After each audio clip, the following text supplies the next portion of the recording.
بسم اللہ الرحمن الرحیم۔ یہ کتاب ہے تصحیح العقیدۃ الاسلامیہ،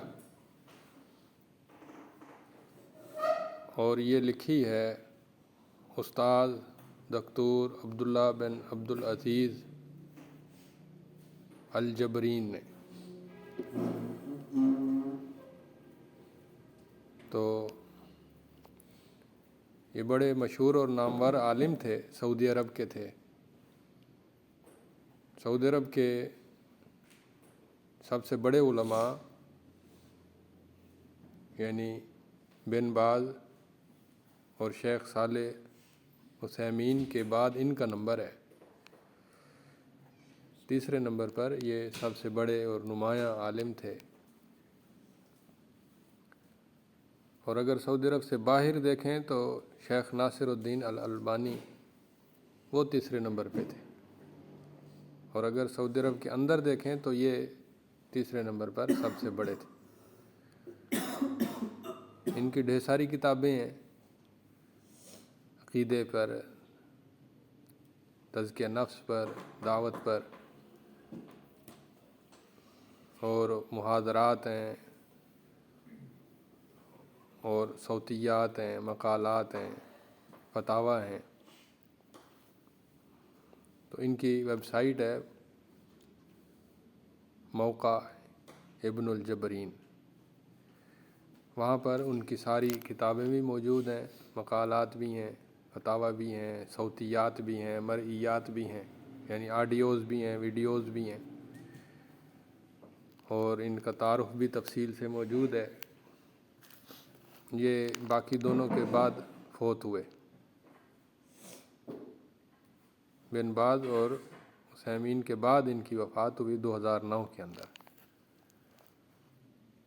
انہوں نے عقیدے پر ایک مختصر سا رسالہ لکھا، بڑا قیمتی، بڑا جامع، جو مختلف جگہوں پر پہلے چھپتا رہا قسط وار۔ پھر اس کی کتابی شکل میں اشاعت ہوئی، اور اس کی چھٹی طبع 1435 ہجری میں ہے۔ فتویٰ کمیٹی کے رکن بھی تھے، اور جامعہ شاہ سعود کی یونیورسٹی کے استاذ بھی تھے، جو ریاض میں ہیں۔ 5ویں طبع اس کتاب کی 1433 ہجری میں ہوئی، اور چوتھی طبع جو ہے 1428 ہجری میں ہوئی، اور پہلی طبع جو ہے وہ اس کتاب کی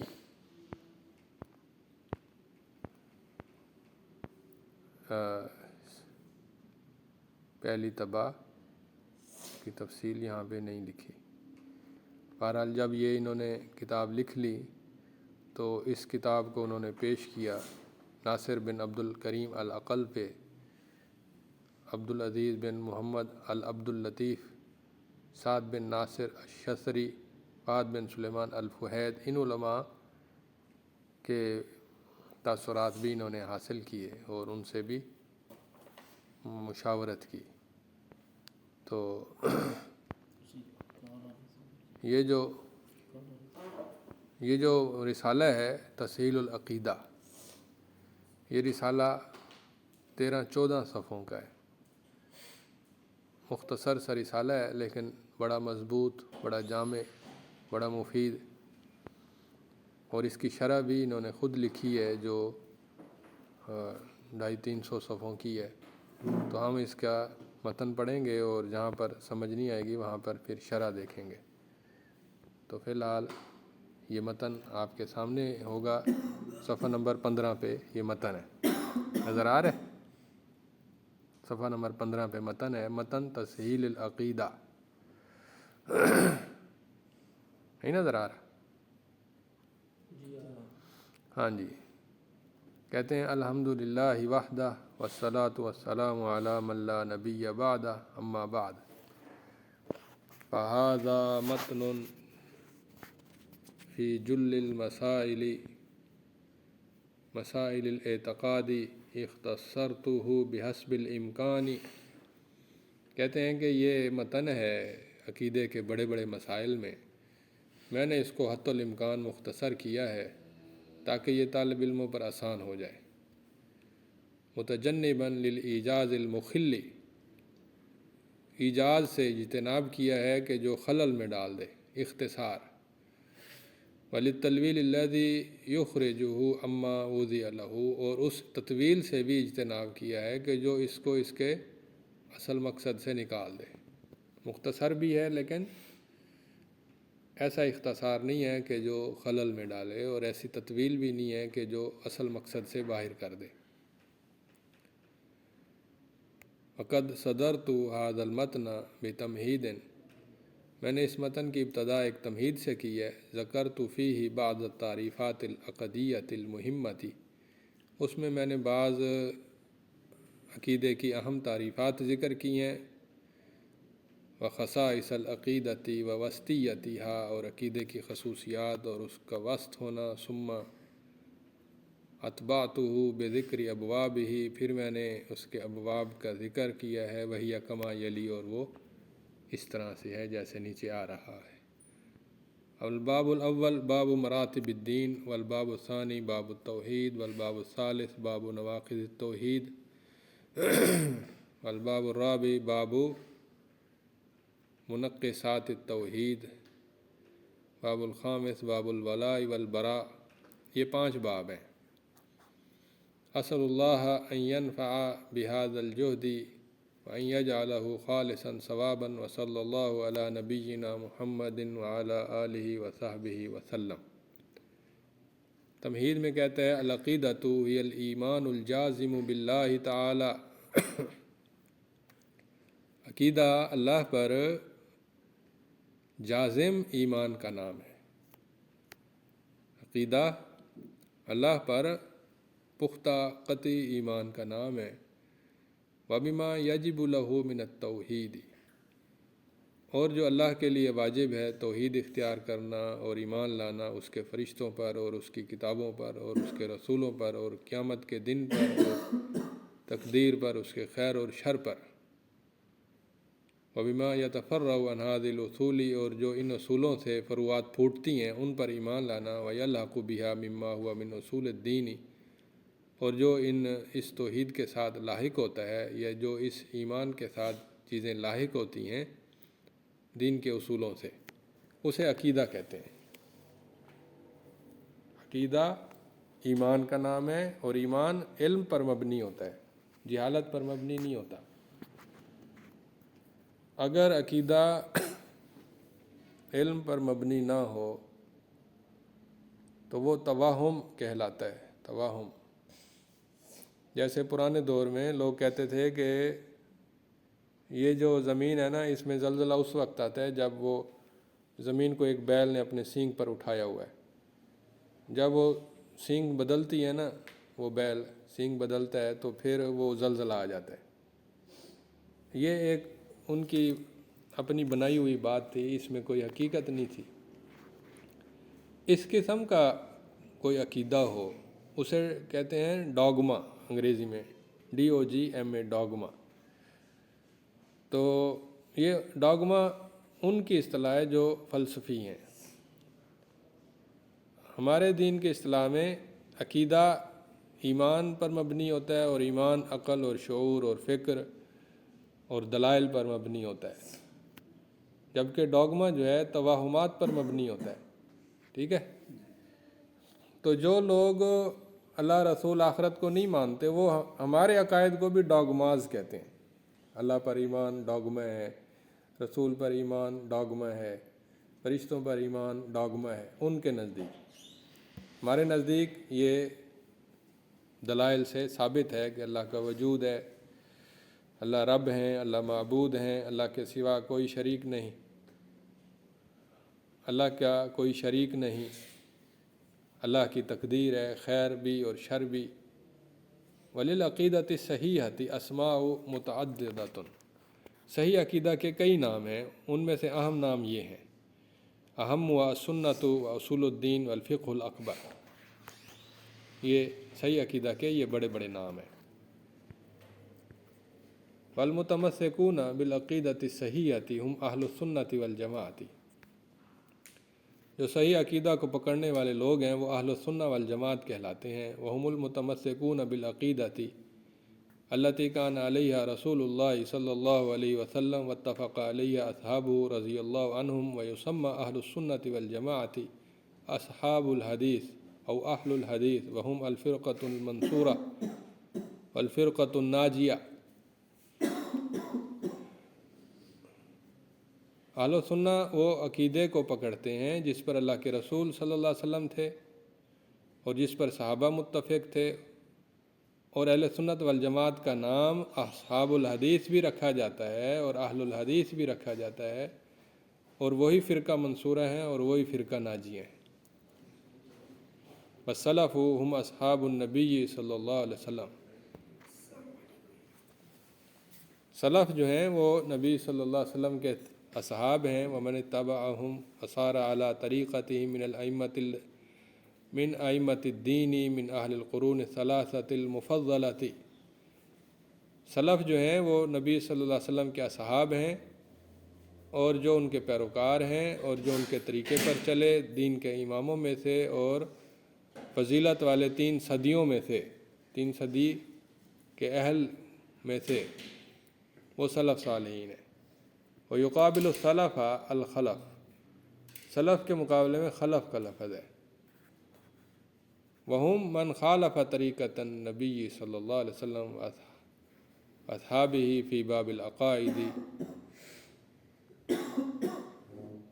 اور جو نبی صلی اللہ علیہ وسلم کے جن لوگوں نے نبی صلی اللہ علیہ وسلم کے طریقے کی مخالفت کی اور اصحاب کے طریقے کی عقائد کے باب میں، جیسا کہ خوارج ہیں، کالخوارج والرافضۃ والقدریۃ والمرجئۃ، یہ خلف ہیں، ٹھیک ہے، جنہوں نے مخالفت کی۔ سلف جو نبی صلی اللہ علیہ وسلم کے طریقے پر چلے، خلف جو جنہوں نے مخالفت کی۔ فکأہل الکلام، جیسا کہ اہل کلام ہیں، الذین قدموا العقل البشریہ علی النصوص الشرعیہ، جنہوں نے عقلی انسانی عقل کو شرعی نصوص پر ترجیح دی، مقدم کیا، کالجہمیۃ والمعتزلۃ والاشاعرۃ وغیرہ، جیسا کہ جہمیہ ہیں، معتزلہ ہیں، اشاعرہ ہیں اور وغیرہ ان کے علاوہ ہیں۔ تو یہ انہوں نے ترتیب کے ساتھ بات کی ہے۔ جہمیہ سب سے برے ہیں، یہ عقل کو آخری درجے تک نقل پر ترجیح دیتے ہیں اور اتنے زیادہ گمراہ ہیں کہ جتنے معتزلہ بھی نہیں ہیں، معتزلہ دوسرے نمبر پر ہیں، یہ زیادہ گمراہ ہیں بنسبت اشاعرہ کے، اور اشاعرہ تیسرے درجے کے گمراہ ہیں، ٹھیک ہے نا، ترتیب لگائی ہے اس نے۔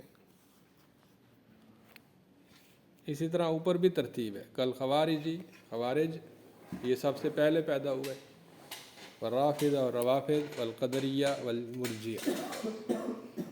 وللعقیدۃ الاسلامیۃ خصائص کثیرہ، عقیدہ اسلامیہ کی بہت ساری خصوصیات ہیں، منہا ان میں سے ایک یہ ہے، انہا عقیدۃ غیبیۃ، کہ یہ عقیدہ غیبی ہوتا ہے۔ غیبی کا مطلب ہے کہ اس عقیدے میں جن باتوں کو ماننا ہے وہ غیب میں پوشیدہ ہیں، نظر نہیں آتی، جیسے اللہ پر ایمان، اللہ تعالیٰ کو کسی نے نہیں دیکھا۔ فرشتوں پر ایمان، فرشتوں کو کسی نے نہیں دیکھا۔ پھر اس کے بعد ہے کتابوں پر ایمان، کتابیں تو سب نے دیکھیں لیکن کتابوں کے نزول کو کسی نے نہیں دیکھا، یعنی فرشتے کا نازل ہونا۔ پھر اسی طرح نبیوں پر ایمان، نبیوں کو بھی ڈھیر سارے لوگوں نے دیکھا لیکن وحی کو کسی نے نہیں دیکھا۔ آخرت پر ایمان، تو یہ غیبیات ہیں۔ غیبی کا مطلب ہوتا ہے کہ نظروں سے غیب، یہ مطلب نہیں ہوتا کہ وہ عقل کے خلاف ہے۔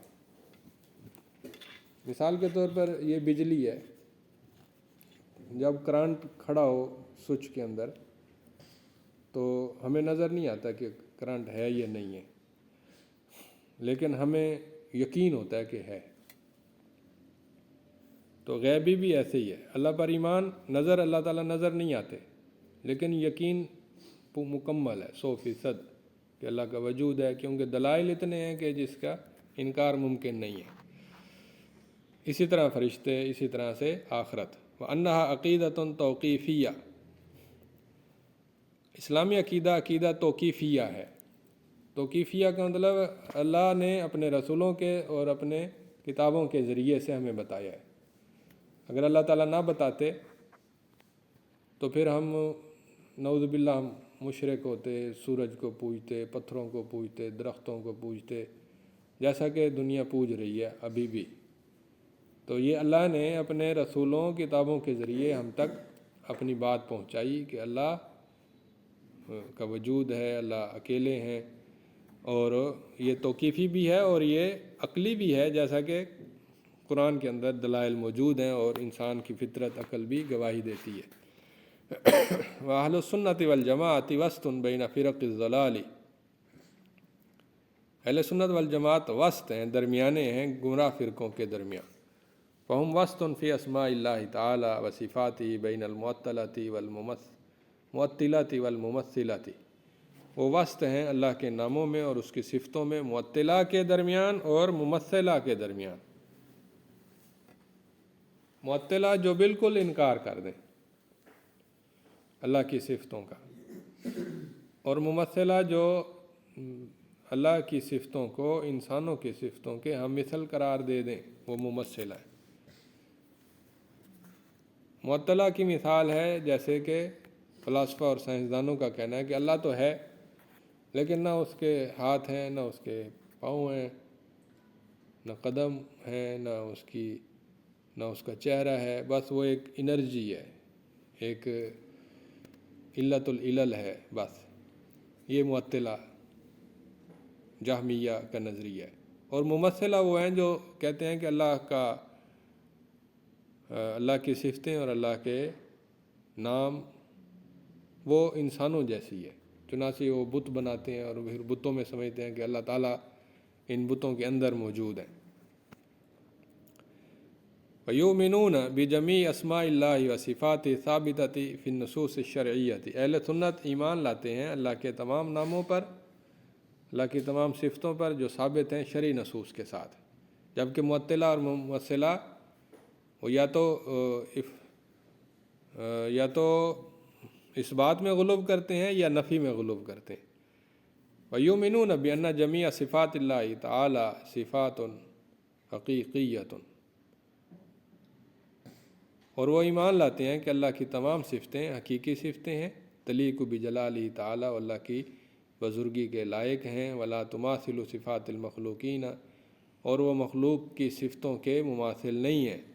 وہم وسط فی القضاء والقدر بین القدریۃ والجبریۃ، اور اہل سنت والجماعت درمیانے ہیں تقدیر اور قضاء کے باب میں قدریہ اور جبریہ کے درمیان۔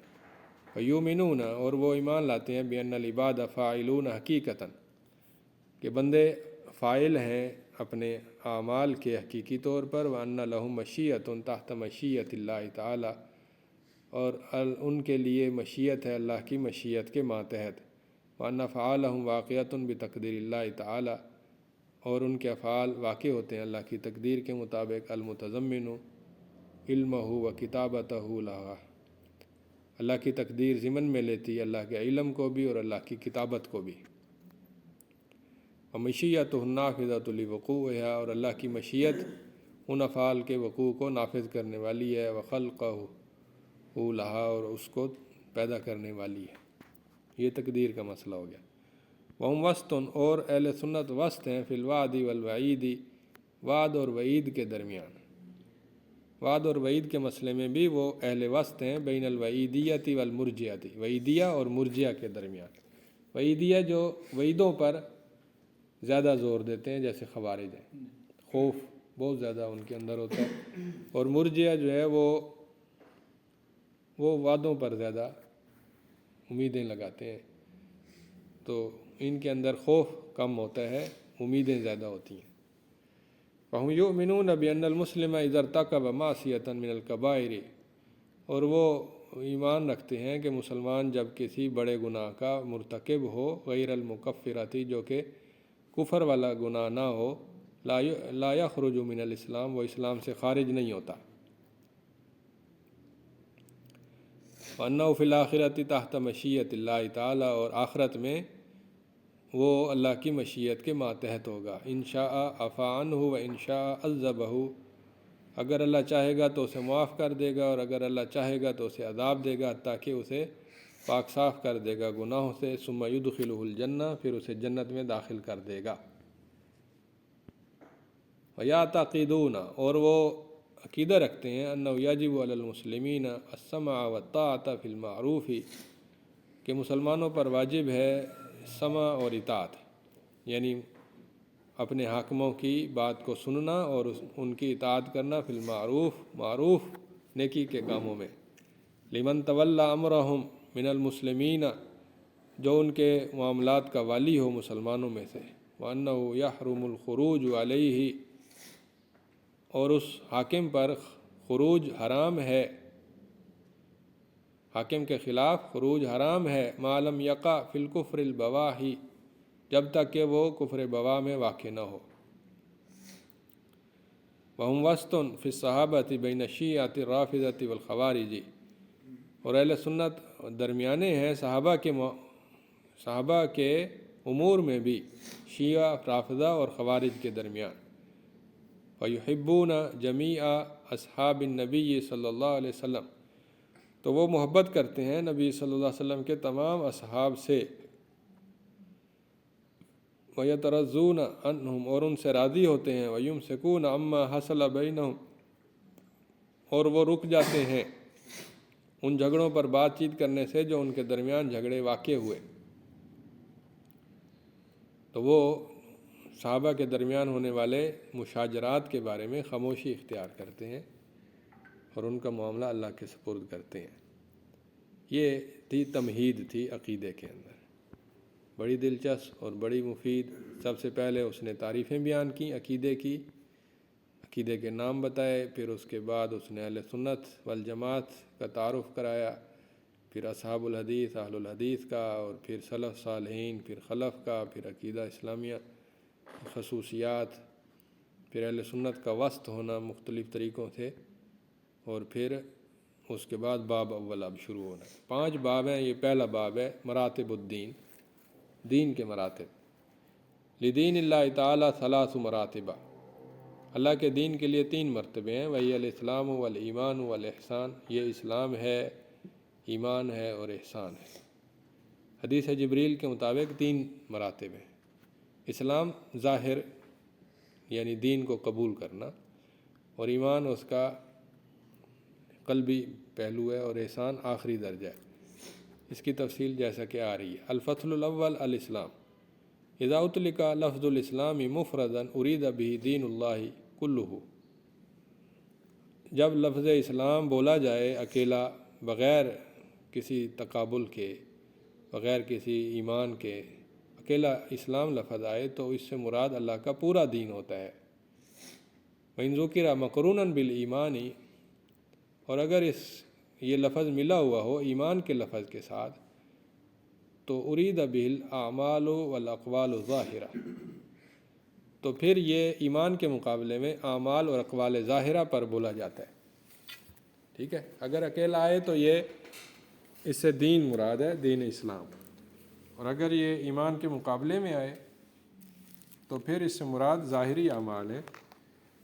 وشرائع الاسلام کثیرہ، اسلام کی باتیں، شریعتیں بہت ساری ہیں، مسائل بہت سارے ہیں۔ منہا، ان میں سے ارکان الخمسہ، ارکان الخمسہ 5 ارکان ہیں۔ وہی شہادت ان لا الہ الا اللہ و اقام الصلاۃ و ایتاء الزکوٰۃ و صوم رمضان و حج بیت اللہ الحرام، یہ اسلام کی تعریف ہو گئی۔ 3 باتیں ہو گئیں اسلام میں۔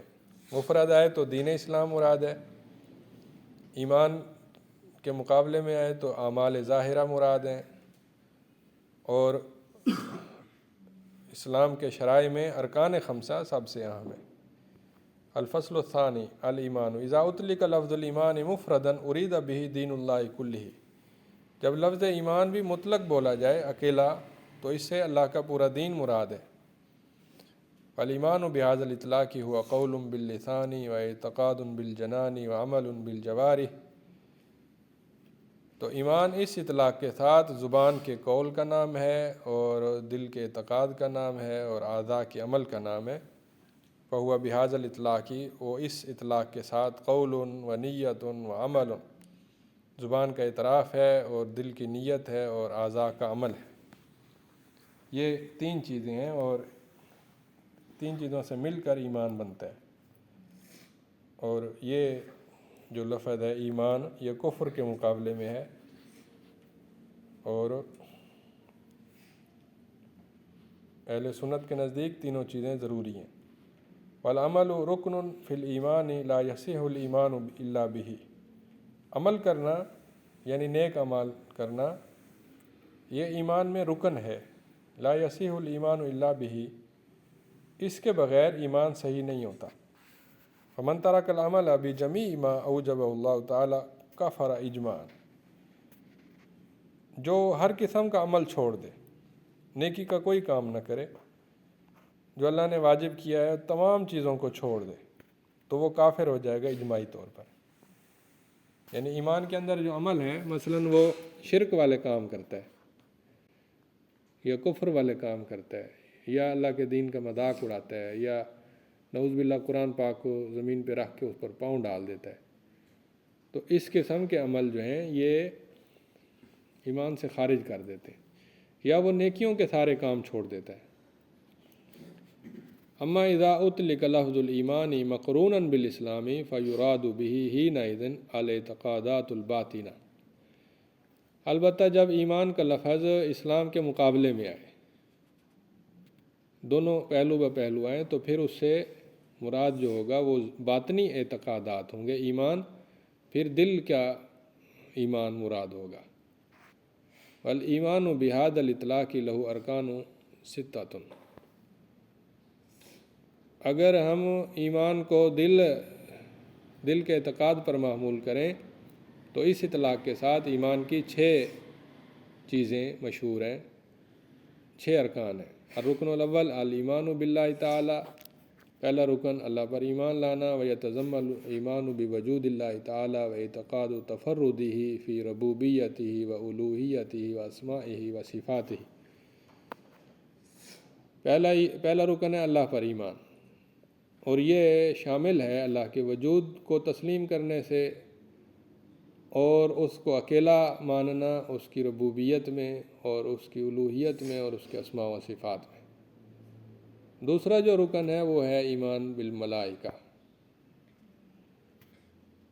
ویتضمن 4 امور، اس میں 4 امور شامل ہیں۔ اولھا الایمان بوجودہم، پہلا ان کے وجود پر ایمان۔ دوسرا الایمان بما علمنا اسمہ منہم باسمہ، جن کا نام ہمیں معلوم ہے ہم ان کے ناموں کے ساتھ ان کا وجود تسلیم کریں گے، جیسے جبریل علیہ السلام اور میکائیل اور اسرافیل اور عزرائیل۔ وثالثھا الایمان بما علمنا من صفاتہم، بعض فرشتے وہ ہیں کہ جن کی صفتوں کا ہمیں علم ہے، ناموں کا علم نہیں ہے، ہم ان کی صفتوں پر ایمان لائیں گے۔ ورابعھا الایمان بما علمنا من اعمالہم، بعض فرشتے وہ ہیں جن کے عملوں کا یعنی ان کی ڈیوٹیوں کا ہمیں پتہ ہے کہ وہ اس ڈیوٹی پر ہیں، تو ہم ان پر ایمان لائیں گے۔ رکن الثالث الایمان بکتب اللہ تعالی ویتضمن 4 امور، اللہ کی کتابوں پر ایمان، اس کے 4 امور ہیں۔ اولھا الایمان بان اللہ تعالی انزل الی کل نبی ورسول کتابا، اللہ نے اپنے ہر نبی اور رسول پر کتاب نازل کی مختلف شکلوں میں، کسی کو تھوڑا دیا، صحائف دیے، کسی کو بڑی کتاب دی، کسی کو پچھلی کتاب کے تبلیغ کا حکم دیا، مختلف صورتیں۔ ثانیھا الایمان بما علمنا اسمہ من کتب اللہ تعالی باسمہ، جن کتابوں کے ناموں کا ہمیں علم ہے ہم ان پر ایمان لائیں گے۔ وثالثھا الایمان بان جمیع ما فی کتب اللہ قبل تغییر ما غیر منہا حق، اللہ کی کتابیں تغییر سے پہلے برحق تھیں۔ وان جمیع کتب اللہ قد دخلھا التغییر والتحریف سوى القرآن، اللہ کی تمام کتابوں میں تغییر اور تحریف داخل ہو چکی ہے سوائے قرآن کے۔ تو تبدیلی بھی ہو چکی ہے، لیکن اچھی باتیں ابھی بھی موجود ہیں، تبدیلی بھی ہوئی ہے، یعنی تحریف واقع ہوئی اور قومیں برباد ہوئیں، مشرک ہو گئیں، لیکن ابھی بھی سچ کے پہلو اندر موجود ہیں۔ اسی لیے نبی صلی اللہ علیہ وسلم نے فرمایا کہ جو ان کی باتیں ہمارے دین کے مطابق ہوں اس کو تو ہم مان لیں گے، جن کے بارے میں ہمیں کچھ پتہ ہی نہ ہو تو ہم کہیں گے کہ ہم نہ تصدیق کرتے ہیں نہ ہم تکذیب کرتے ہیں، اور جو ہمارے دین کے خلاف ہیں وہ یقیناً وہ ناحق ہیں، باطل ہیں، شرک ہیں۔ ورابع الایمان بانہ یجب علی کل امۃ ان تعمل بکتابہا، اس بات پر ہمارا ایمان ہے کہ ہر امت پر واجب تھا کہ وہ اپنی کتاب پر عمل کرتی۔ وان بعد نزول القرآن نسخت جمیع الکتب السابقہ، قرآن کے نزول کے بعد تمام سابقہ کتب منسوخ ہو گئی ہیں۔ وواجب علی جمیع الامم العمل بالقرآن، تمام امتوں پر واجب ہے کہ وہ قرآن پر عمل کریں۔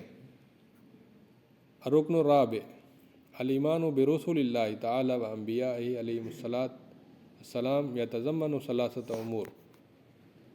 اول ہوا ان اللہ تعالی بعث فی کل امۃ رسولا، ہمارا ایمان ہے کہ اللہ تعالیٰ نے ہر امت کے اندر رسول بھیجے۔ وثانیہا الایمان بمن ذکرت لہم اسماؤہم من رسول اللہ تعالی و انبیائہ باسمائہم، ہمارا ایمان ہے کہ کچھ رسولوں کے اللہ نے ہمیں نام بتائے ہیں، ہم ان ناموں کو تسلیم کرتے ہیں۔ ومن لم یذکر اسمہ منہم نؤمن بہ علی وجہ الاجمال، جن کے نام نہیں بتائے گئے اور وہ نبی ہیں، رسول ہیں، ہم انہیں نبی اور رسول مانتے ہیں۔ وثالثھا ان عقیدۃ رسول اللہ تعالی واحدۃ، اور تیسری بات یہ ہے کہ اللہ کے رسول ان کا تمام کا عقیدہ ایک تھا کہ اللہ ایک ہے، اللہ کے رسول برحق ہیں، اللہ کے فرشتے برحق ہیں، اللہ کی آخرت جنت دوزخ برحق ہے، اللہ کی عبادت فرض ہے۔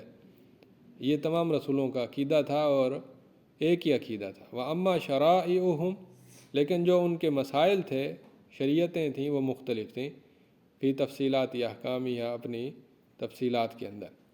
وَيَجِبُ عَلَىٰ أَهْلِ الْأَرْضِ إِنسِهِمْ وَجِنِّهِمْ بَعْدَ بِعْثَةِ خَاتَمِ الْأَنْبِيَاءِ انبیاء اللہ ورسولہ محمد صلی اللہ علیہ وسلم ان یتبعوا شریعتہ، تمام زمین والوں پر، چاہے وہ جن ہوں یا انسان ہوں، ان پر واجب ہے کہ اللہ کے نبیوں کے آخری جو نبی ہیں حضرت محمد صلی اللہ علیہ وسلم، وہ اس کی پیروی کریں اور ان کے دین کی اتباع کریں۔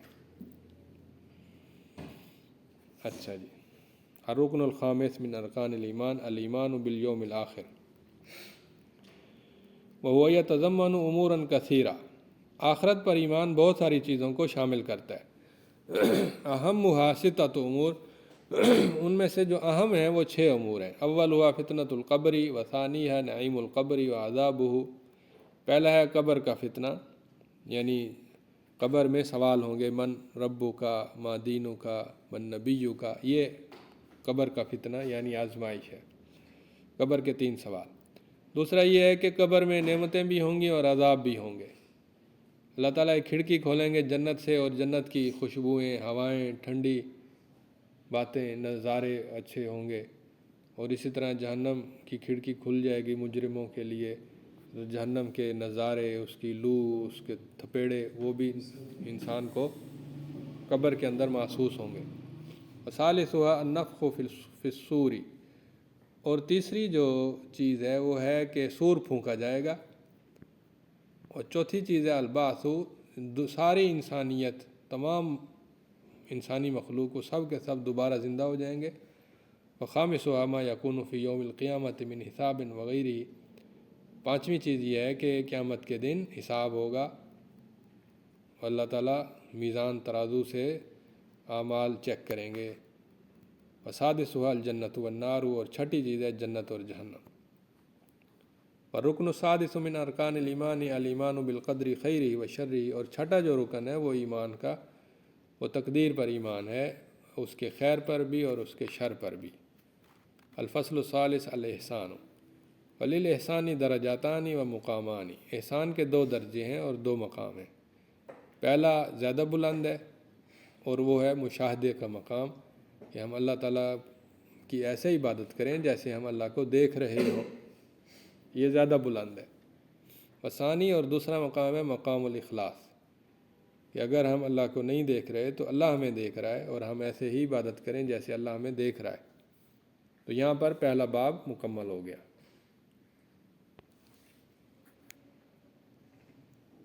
الباب الثانی التوحید، دوسرا باب ہے توحید۔ کل 5 باب ہیں، اب دوسرا باب توحید ہے۔ التوحید هو الایمان بوجود اللہ تعالی و افرادہ بالربوبیۃ والالوہیۃ والایمان بجمیع اسمائہ و صفاتہ۔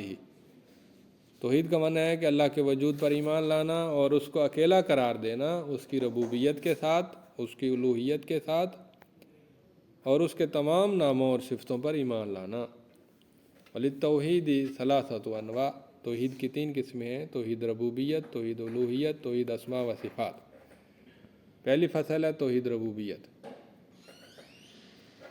وہو الایمان بوجود اللہ، اللہ کے وجود پر ایمان لانا، وانہ الخالق الرازق المدبر للکون وحدہ، وہی خالق ہے، وہی رازق ہے، وہی مدبر ہے تمام کائنات کا اکیلا ہی۔ وہذا توحید لا یکفی وحدہ للدخول فی الاسلام، یہ توحید اکیلی کافی نہیں ہوتی اسلام میں داخل ہونے کے لیے۔ صرف توحید ربوبیت کو مان لیں تو بندہ مسلمان نہیں ہوتا۔ فقد کان المشرکون مقرین بہ، کیونکہ مشرکین اس کا اقرار کرتے تھے کہ اللہ اکیلا رب ہے، لیکن وہ اسے اکیلا الہ نہیں مانتے تھے، الہ دوسروں کو بھی بناتے تھے۔ فلم یدخلہم ذلک فی الاسلام، ان کی توحید ربوبیت نے ان کو اسلام میں داخل نہیں کیا، لاشراکہم فی توحید الالوہیت، کیونکہ وہ توحید الوہیت میں شرک کرتے تھے۔ وهذا التوحید قد اقر به اکثر الخلق فی القدیم والحدیث ولم ينکرہ الا القلیل من البشر۔ توحید ربوبیت ایسی توحید ہے جس کا اکثر لوگوں نے اقرار کیا ہے، پرانے دور میں بھی اور جدید دور میں بھی۔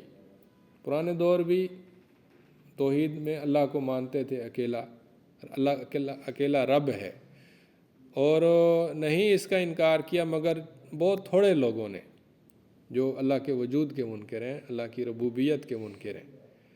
دوسری قسم ہے توحید الوہیت، وہی افراد اللہ بالعبادت ومن اجل ھذا التوحید خلق اللہ الجن والانس، یہ اللہ کو اکیلا قرار دینا ہے عبادت کے ساتھ، اور اسی توحید کے لیے ہی اللہ نے جنوں اور انسانوں کو پیدا کیا۔ ومن اجلہ قامت الخصومۃ بین الانبیاء وبین اممہم، اور اسی توحید الوہیت کی وجہ سے انبیاء اور ان کی امتوں کے درمیان جھگڑا قائم ہوا۔ ربوبیت تو امتیں مانتی تھیں، الوہیت نہیں مانتی تھیں۔ وبین اہل التوحید وبین اہل الشرک والخرافات، اور اسی توحید الوہیت کی خاطر اہل توحید اور اہل شرک و خرافات کے درمیان معرکہ ہوا، خصومت واقع ہوئی۔ وہذا النوع تشملہ کلمۃ التوحید، اور اسی توحید الوہیت کو گھیرا ہوا ہے کلمہ توحید لا الہ الا اللہ نے، ومعناہا، اور اس کا معنی ہے لا معبود بحق الا اللہ، نہیں کوئی سچا معبود سوائے اللہ کے۔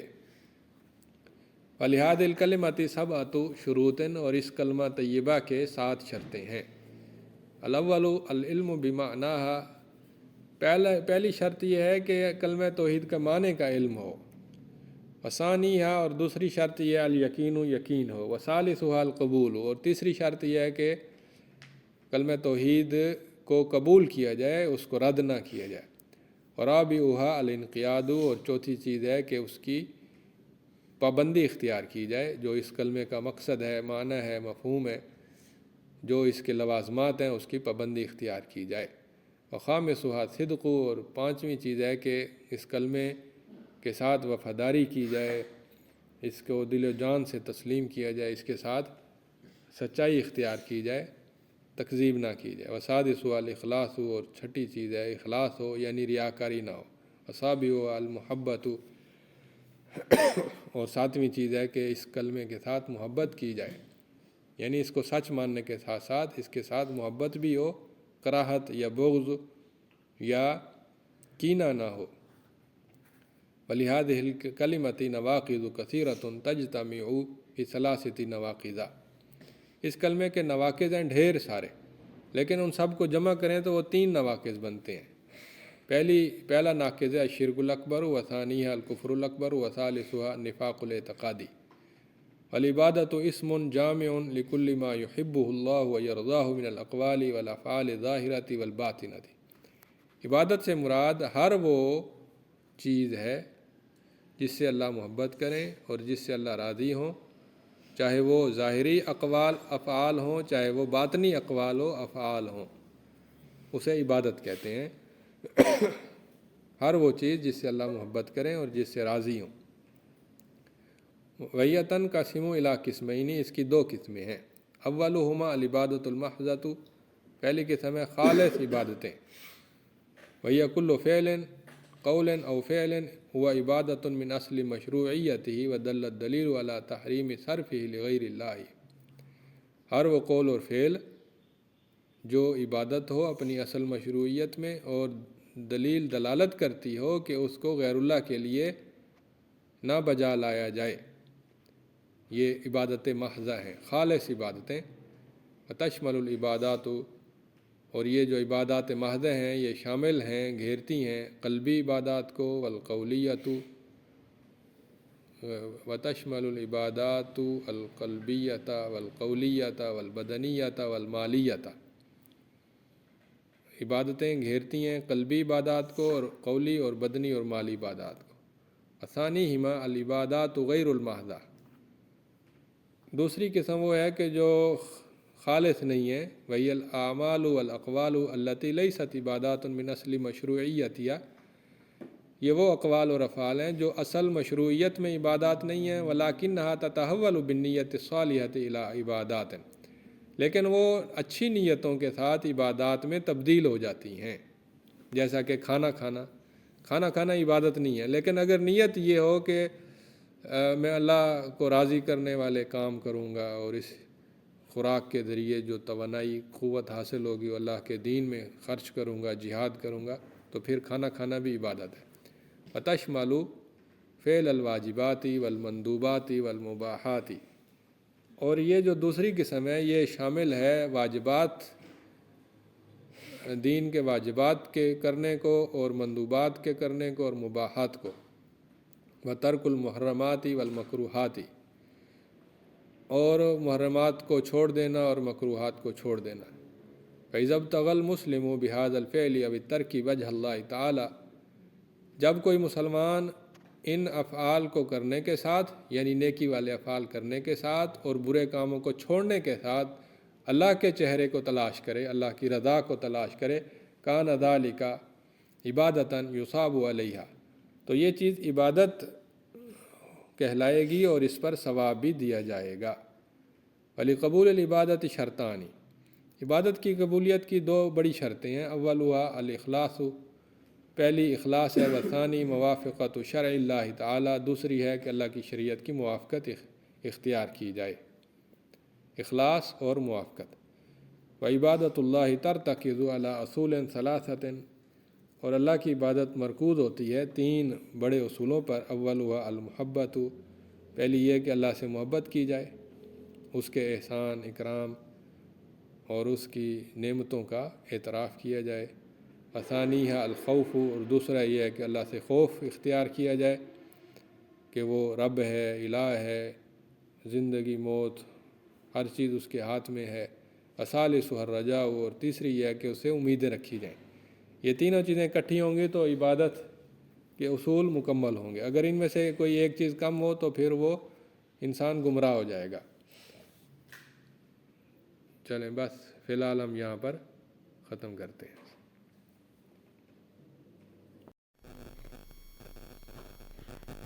بسم اللہ الرحمن الرحیم۔ الفصل الثالث، توحید الاسماء والصفات۔ اسماء اللہ تعالی وصفاته من الغیب الذی لا يعرفه الانسان على وجه التفصیل الا عن طریق السمع، اللہ کے نام اور اللہ کی صفتیں یہ غیبی امور میں سے ہیں جن کو انسان تفصیل سے نہیں جان سکتا مگر سماع کے طریقے سے، یعنی قرآن میں آ جائے یا حدیث شریف میں آ جائے تو پھر ہمیں پتہ چلتا ہے۔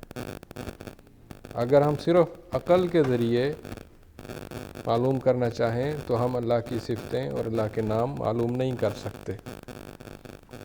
عقل کے ذریعے اللہ کا وجود وہ تو معلوم کیا جا سکتا ہے، اور اللہ کی بڑی بڑی صفتیں وہ بھی معلوم ہو سکتی ہیں، لیکن اس کی تفصیل نہیں معلوم ہو سکتی۔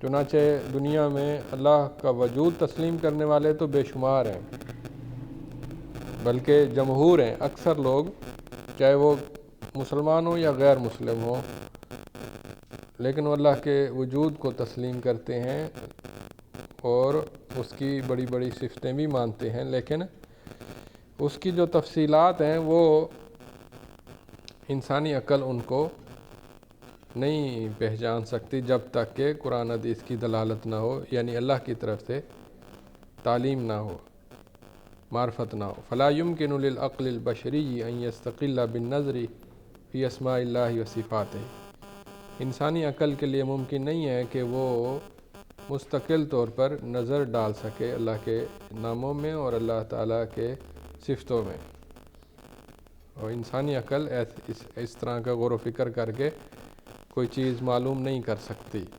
وطریقۃ اہل سنت والجماعت فی الصفات الالہیۃ، اہل سنت والجماعت کا اللہ کی صفتوں کے بارے میں جو طریقہ ہے وہ یہ ہے کہ انہم یثبتون للہ تعالی ما اثبتہ لنفسہ، کہ وہ اللہ کے لیے ثابت کرتے ہیں جو اللہ نے بذات خود اپنے نفس کے لیے ثابت کیا اپنی کتاب میں، یا اس کو ثابت کیا اس کے رسول نے، بغیر تحریف کے، بغیر تعطیل کے، بغیر تکییف کے، بغیر تمثیل کے۔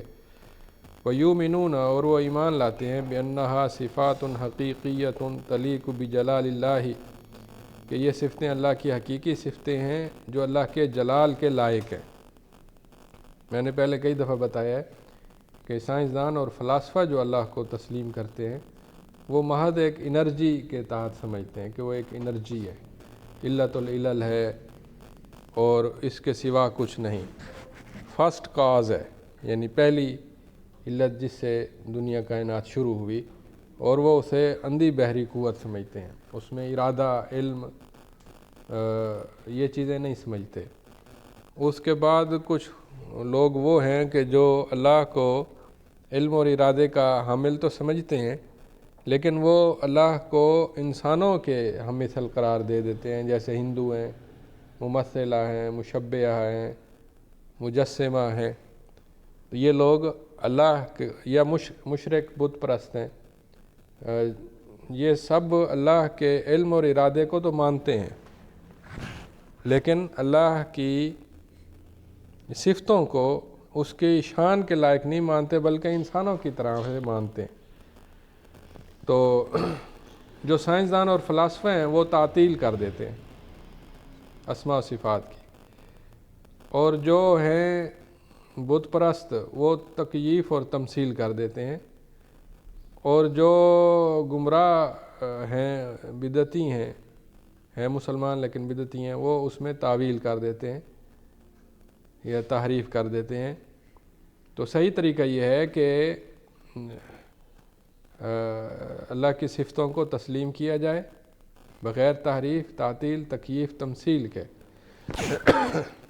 کما انہم ینفون عنہ تعالی ما نفاہ عن نفسہ، اہل سنت نفی کرتے ہیں اللہ تعالیٰ سے جیسا کہ اس نے خود نفی کی اپنے نفس سے، جن جن چیزوں میں اللہ نے اپنے صفات کی نفی کی ہے تو وہ بھی نفی کرتے ہیں۔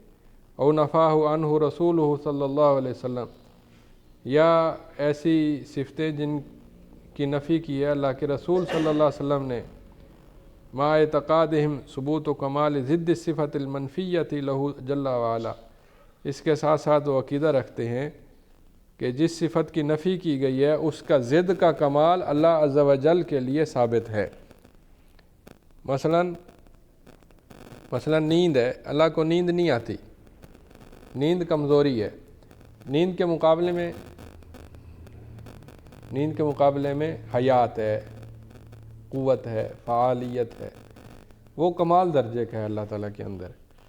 اما طریقتہم فیما لم یرد نفیہ ولا اثباتہ، جس صفت کی نفی یا اثبات وارد نہیں ہوا، فإنہم یتوقفون فی لفظہ، وہ اس کے لفظوں میں توقف اختیار کرتے ہیں، استعمال نہیں کرتے، توقف اختیار کرتے ہیں۔ اما معناہ، اگر اس کا معنی دیکھنا پڑے تو فإن کان حقا قبلوہ، اگر وہ حق معنی ہو تو وہ قبول کر لیتے ہیں، وإن کان باطلا ردوہ، اور اگر وہ باطل معنی ہو تو اسے رد کر دیتے ہیں۔ یہ اہل سنت کا طریقہ ہے۔ مثال کے طور پر لفظ حادث اللہ کے بارے میں نہیں آیا، قرآن حدیث میں حادث کا لفظ نہیں آیا۔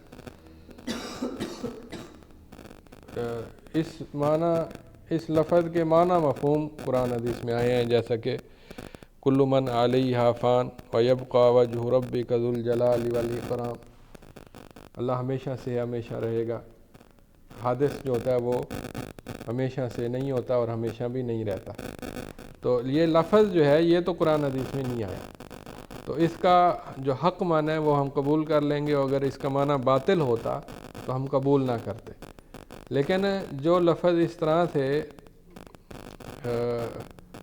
ثابت نہ ہو، اس کا معنی درست بن سکتا ہو تو درست معنی تو لے لیں گے، لیکن اس لفظ کا استعمال کوئی مستحسن نہیں ہے اہل سنت کے نزدیک، کیونکہ اللہ کی جو صفتیں ہیں، جو اللہ کی شان ہے، جو اللہ کی اسماء ہیں، جو اس نے خود بتائے، اس کے رسول نے بتائے، وہ اتنے زیادہ ہیں کہ ہمیں نئے نئے نام نکالنے کی ضرورت نہیں ہے۔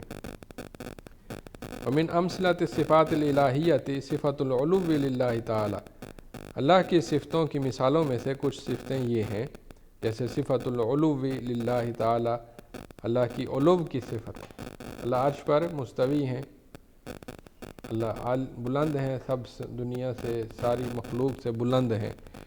تو جو لوگ وحدت الوجود کے قائل ہیں وہ علو کو نہیں مانتے، وہ کہتے ہیں اللہ زمین آسمان میں سرایت کیے ہوئے ہیں، تو وہ علو کے قائل نہیں ہیں۔ وصفۃ الکلام، اللہ کی کلام کی صفت، وصفۃ الاستواء، اور استواء کی صفت یعنی عرش پر مستوی ہونا، وصفۃ الوجہ، اللہ کے چہرے کی صفت۔ اب چہرہ انسانوں جیسا نہیں ہے، اللہ کی شان کے مطابق ہے، لیکن ہم کہیں کہ چہرہ ہے ہی نہیں، تو پھر یہ اللہ کے نام کا، جو اللہ نے اپنی صفت نام بتایا ہے، اس کا انکار ہو جائے گا۔ وصفۃ الیدین وصفۃ المحبت، تو اللہ کے ہاتھوں کی صفت، اللہ کے ہاتھ ہیں، قرآن کے اندر آتے ہیں، تو کچھ لوگ ہاتھ کو نہیں مانتے، وہ کہتے ہیں ہاتھ سے مراد قدرت ہے، جیسا کہ اشاعرہ ہے۔ تو قدرت کے لیے تو الگ لفظ ہیں اور یدین کے لیے الگ لفظ آئے ہیں، اسی طرح محبت کی صفت ہے۔ الباب الثالث نواقض التوحید، توحید کے نواقض آ رہے ہیں۔ الفصل الاول، پہلا ناقض شرک اکبر ہے۔ شرک اکبر یہ ہے ان یتخذ العبد للہ ندا یسویہ بہ فی ربوبیتہ او الوہیتہ او اسمائہ او صفاتہ۔ شرک اکبر یہ ہے کہ بندہ اللہ کے لیے کوئی ند بنائے، ند شریک بنائے، جس کے ساتھ اللہ کو شریک کرے، برابر کرے اس کی ربوبیت میں یا الوہیت میں یا اسماء و صفات میں۔ وَهُوَ أَعْظَمُ ذَنْبٍ عَصَى اللَّهَ تَعَالَى بِهِ، یہ سب سے بڑا گناہ ہے جس کے ساتھ کوئی انسان اللہ کے ساتھ نافرمانی اختیار کرتا ہے۔ وَلِهَذَا فَإِنَّ اللَّهَ لَا يَغْفِرُهُ، اسی لیے اللہ تعالیٰ اس کو معاف نہیں کرتے۔ وَصَاحِبُهُ خَارِجٌ مِّن مِّلَّةِ الْإِسْلَامِ، اور اس کا صاحب ملت اسلام سے خارج ہو جاتا ہے۔ وَلَا يُقْبَلُ مِنْهُ عَمَلٌ، اور اس سے کوئی بھی عمل قبول نہیں کیا جاتا۔ وَهُوَ مُخَلَّدٌ فِي النَّارِ، اور وہ جہنم میں ہمیشہ رہتا ہے۔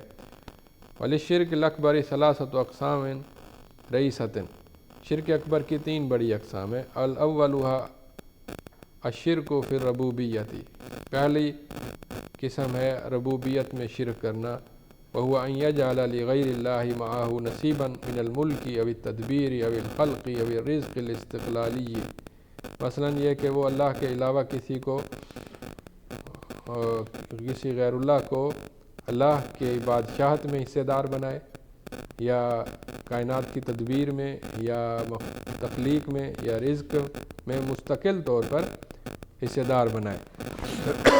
یہ شرک پھر ربوبیت ہے، اور یہ شرک مشرکین مکہ میں نہیں تھا، لیکن آج کل یہ شرک ممکن ہو سکتا ہے، کیونکہ آج کل کے مشرک جہالت میں مشرکین مکہ سے بھی آگے بڑھ گئے ہیں۔ وثانیھا شرک فی الاسماء والصفات، اسماء و صفات میں شرک، اور وہ یہ ہے کہ ان یجعل اللہ مماثلا فی شیء من الاسماء والصفات او یصفہ تعالی بشیء من صفات خلقہ۔ صفات اسماء صفات میں شرک یہ ہے کہ وہ اللہ تعالیٰ کے لیے کوئی ہم مثل بنائے، اس کے ناموں یا صفتوں میں سے کسی چیز میں اللہ کے لیے کوئی ہم مثل بنائے۔ مثلا مثال کے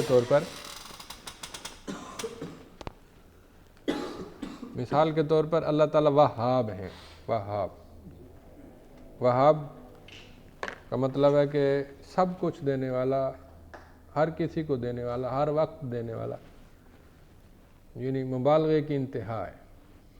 تو اس کا جب ترجمہ کریں نا اردو میں تو وہ بنتا ہے داتا۔ داتا مبالغہ ہے، ہر کسی کو دینے والا، ہر سب کچھ دینے والا، ہر وقت دینے والا، یہ داتا ہے۔ اب جب ہم داتا کا نام لفظ ہم اللہ کے علاوہ کسی اور کو دے دیتے ہیں تو گویا ہم اللہ کے نام میں کسی کو شریک کر دیتے ہیں۔ اسی طرح غوث، اسی طرح لجپال۔ لجپال کا مطلب مخلوق کو پالنے والا۔ غوث کا معنی ہے کہ یہ بھی مبالغے کا صیغہ ہے، ہر وقت مدد کرنے والا، ہر کسی کی مدد کرنے والا، ہر قسم کی مدد کرنے والا۔ یہ اللہ کی صفت ہے۔ تو یا تو اللہ کی صفت، اللہ کا نام غیر اللہ کو دے دیتے ہیں،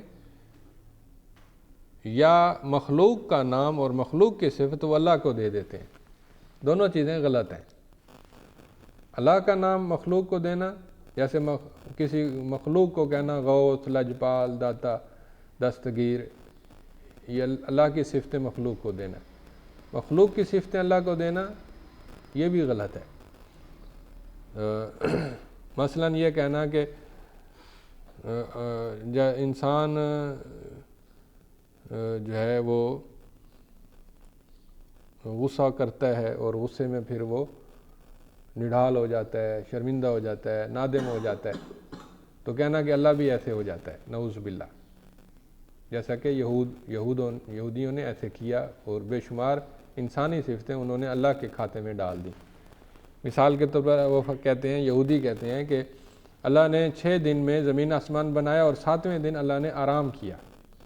اب آرام کرنا تو انسان کی صفت ہے، اللہ کی صفت نہیں ہے، اللہ تو تھکتا ہی نہیں ہے۔ اچھا، ثالثھا الشرک فی الالوہیت، الوہیت میں شرک کرنا، وہو اعتقاد ان غیر اللہ تعالی یستحق ان یعبد۔ شرک الوہیت یہ ہے کہ عقیدہ رکھا جائے کہ غیر اللہ بھی عبادت کا مستحق ہے۔ او صرف شیء، یا عبادت میں سے کچھ حصہ غیر اللہ کے لیے صرف کیا جائے، پھیرا جائے، تو یہ شرک فی الالوہیت ہے۔ ولہذا القسم من اقسام الشرک، اور جو شرک کی اقسام میں سے جو تیسری قسم ہے نا شرک الوہیت، اس کی مزید 3 انواع ہیں۔ اولھا، پہلی ہے اعتقاد ان غیر اللہ یستحق ان یصرف لہ ای نوع من انواع العبادہ، کہ غیر اللہ کے لیے انواع عبادت میں سے کوئی نوع صرف کی جائے، اور عقیدہ رکھا جائے کہ غیر اللہ بھی مستحق ہے کہ اس کی بھی عبادت کی جائے۔ یہ پہلی قسم اعتقاد۔ دوسری قسم ہے صرف شیء، اعتقاد ہو یا نہ ہو لیکن عبادت کا کچھ حصہ غیر اللہ کے لیے اختیار کر لیا جائے، صرف کر لیا جائے۔ ومنہ، اور اسی کی قسم ہے الشرک فی دعاء المسألۃ، زندگی کے کسی مسئلے میں اللہ کے علاوہ کسی اور سے دعا مانگنا، کأن یطلب من المخلوق ما لا یقدر علیہ الا اللہ، جیسے مخلوق سے ایسی چیز مانگنا جو اللہ کے سوا کوئی نہیں دے سکتا، جیسے اولاد مانگنا، اولاد صرف اللہ دیتا ہے، مخلوق میں سے کوئی اولاد نہیں دے سکتا۔ وقت دعاء المیت والغائب، اور جیسا کہ میت سے دعائیں کرنا کہ فلاں بزرگ مجھے یہ عطا کر دیں، فلاں بزرگ مجھے یہ رزق دیں، میرے حالات بدل دیں، میرے کاروبار میں فراوانی کر دیں، میرے گھر میں برکتیں دے دیں، حالانکہ بزرگ کچھ نہیں کر سکتا۔ یا کسی غائب سے دعا کرنا کہ مثلا خود وہ مکہ مدینے میں اور کہے کہ جی میرے پیر صاحب جو ملتان کے اندر ہیں، یہ لاہور میں، وہ میری مدد کر دیں۔ پیر صاحب کیسے مدد کریں گے؟ وہ تو انسان ہے۔ وَقَ اتخاذ الوسائط والشفعاء، اسی طرح واسطے، وسیلے اور شفعاء سفارشی پکڑنا، یہ بھی ایک قسم کا شرک ہے۔ وَمِنْهُ الشِّرْكُ فِي دُعَاءِ الْعِبَادَةِ، اور عبادت جو دعا عبادت والی ہے اس میں شرک کی ایک قسم یہ بھی ہے، جیسے خوف میں شرک، محبت میں شرک، رجاء میں شرک، اور غیر اللہ کے لیے نماز پڑھنا، والسجود والرکوع والذبح والنذر والصدقہ والصیام والحج والطواف، یہ عبادت کے شرک کی مثالیں ہیں۔ اور تیسری قسم ہے وثالث انواع الشرک فی الالوہیۃ الشرک فی الحکم والطاعۃ، حکم میں اور اطاعت میں شرک، اور وہ یہ ہے وذالک بان یعتقد ان حکم غیر اللہ افضل من حکمہ او مثلہ، وہ یہ ہے کہ عقیدہ رکھے کہ غیر اللہ کا فیصلہ، غیر اللہ کا مذہب، یا غیر اللہ کی تعلیم، یا غیر اللہ کی تلقین، یہ اللہ کے فیصلوں سے افضل ہے یا برابر ہے۔ یہ شرک ہے، شرک فی الالوہیہ، یا اسے شرک فی الحکم بھی کہتے ہیں، یعنی غیر اللہ کا حکم، فیصلہ یا تعلیم وہ اللہ کے حکم، فیصلے اور تعلیم سے افضل ہے یا اس کے برابر ہے، یہ شرک ہے۔ یا یہ کہنا یجوز الحکم بھی، کہ غیر اللہ کے حکم بھی ماننا جائز ہے، کوئی حرج نہیں، اگرچہ وہ اللہ کے حکم کے خلاف بھی ہو پھر بھی کوئی حرج نہیں، ہم اسے مان سکتے ہیں۔ او یعتقد مشروعیت طاعت غیر اللہ ورسولہ فی تحلیل ما حرم اللہ و تحریم ما احل اللہ، یا یہ عقیدہ رکھنا کہ غیر اللہ کی اطاعت جائز ہے اس چیز میں کہ اللہ کے حرام کو حلال کر دیا جائے اور اللہ کے حلال کو حرام کر دیا جائے۔ مثلا سود ہے، سود اللہ نے حرام کیا ہے، تو کوئی گروہ، کوئی جماعت، کوئی کمیٹی وہ فیصلہ کر لیتی ہے کہ ہم تو اس کو جائز سمجھتے ہیں، اس میں کوئی حرج نہیں ہے، اور وہ انہیں پتہ بھی ہو کہ اللہ رسول نے حرام قرار دیا ہے، لیکن وہ اس کو کہیں کہ نہیں یہ جائز ہے، اور وہ اس کی غیر اللہ کی مشروعیت، اس کی اطاعت کو جائز بھی سمجھتے ہوں اور عقیدہ بھی رکھتے ہوں، یہ شرک فی الالوہیت ہے اور شرک فی الحکم والطاعت ہے۔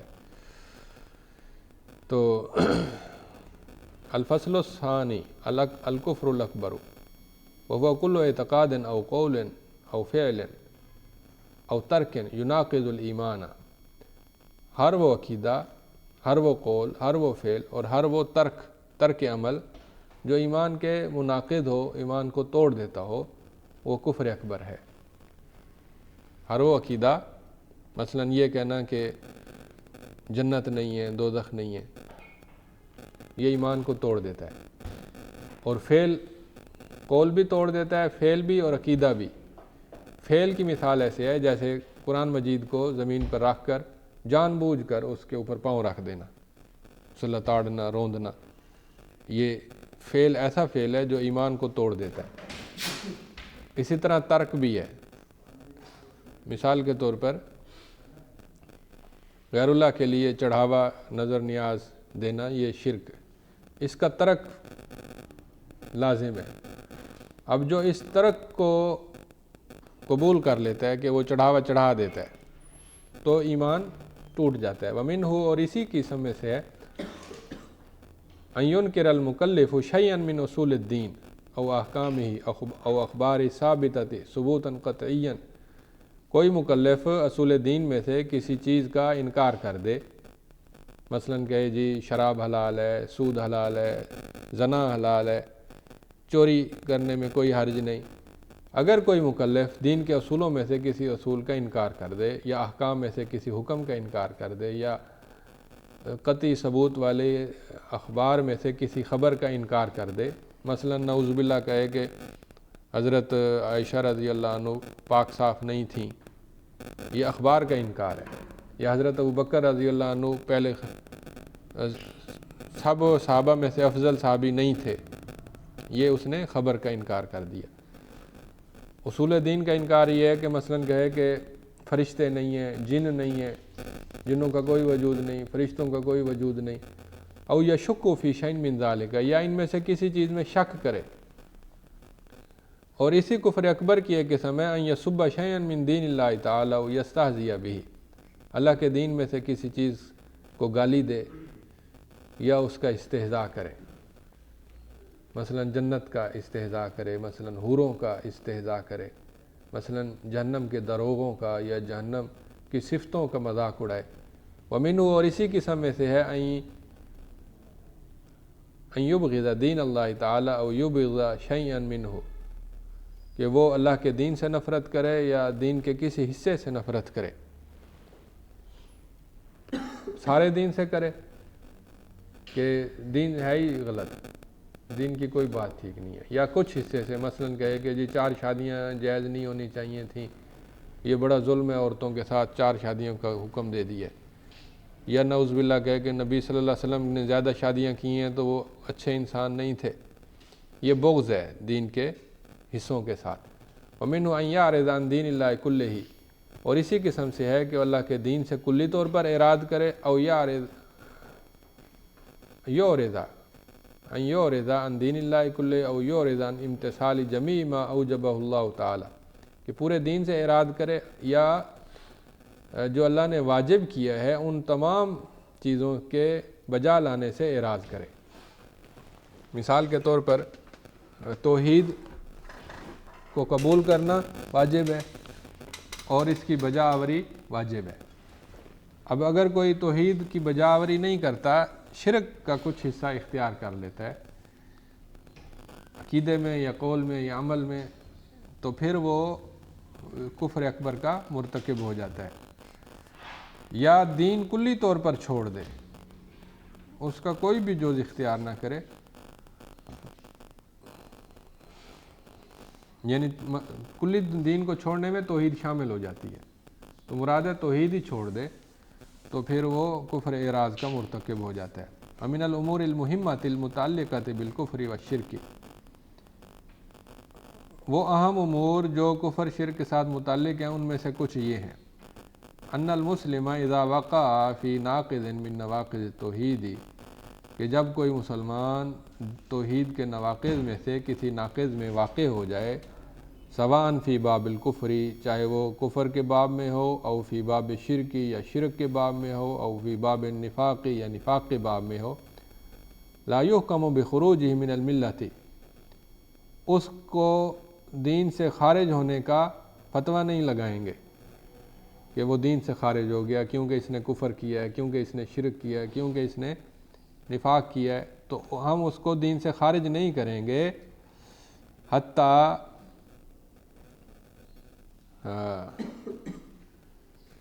یعلم توفر جمیع شروط الحکم علیہ، حتیٰ کہ فتویٰ لگانے والا اور حکم کی تمام شرطوں کو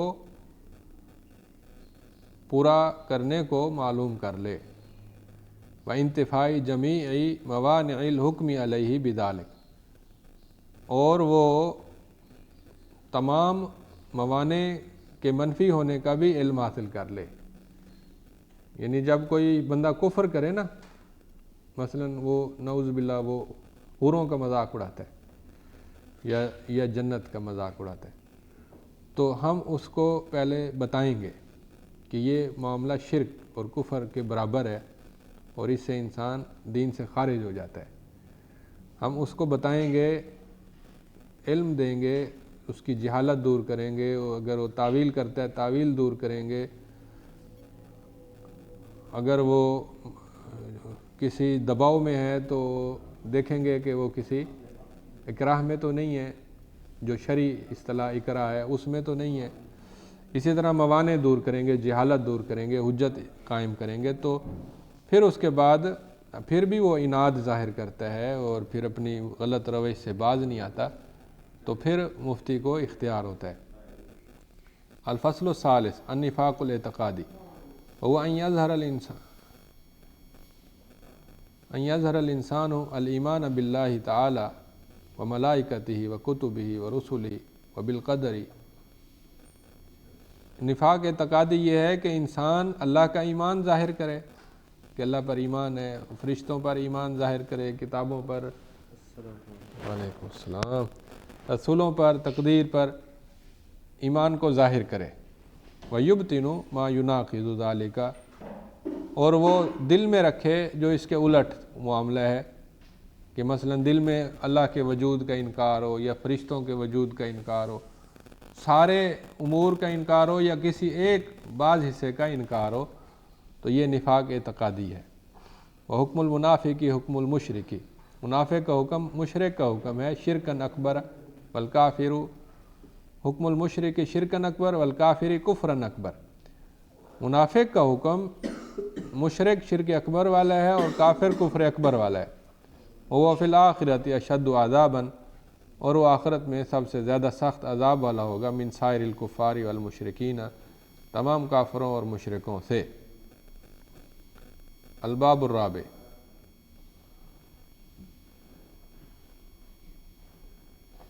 منقصات التوحید، توحید کو توڑنے والی چیزیں۔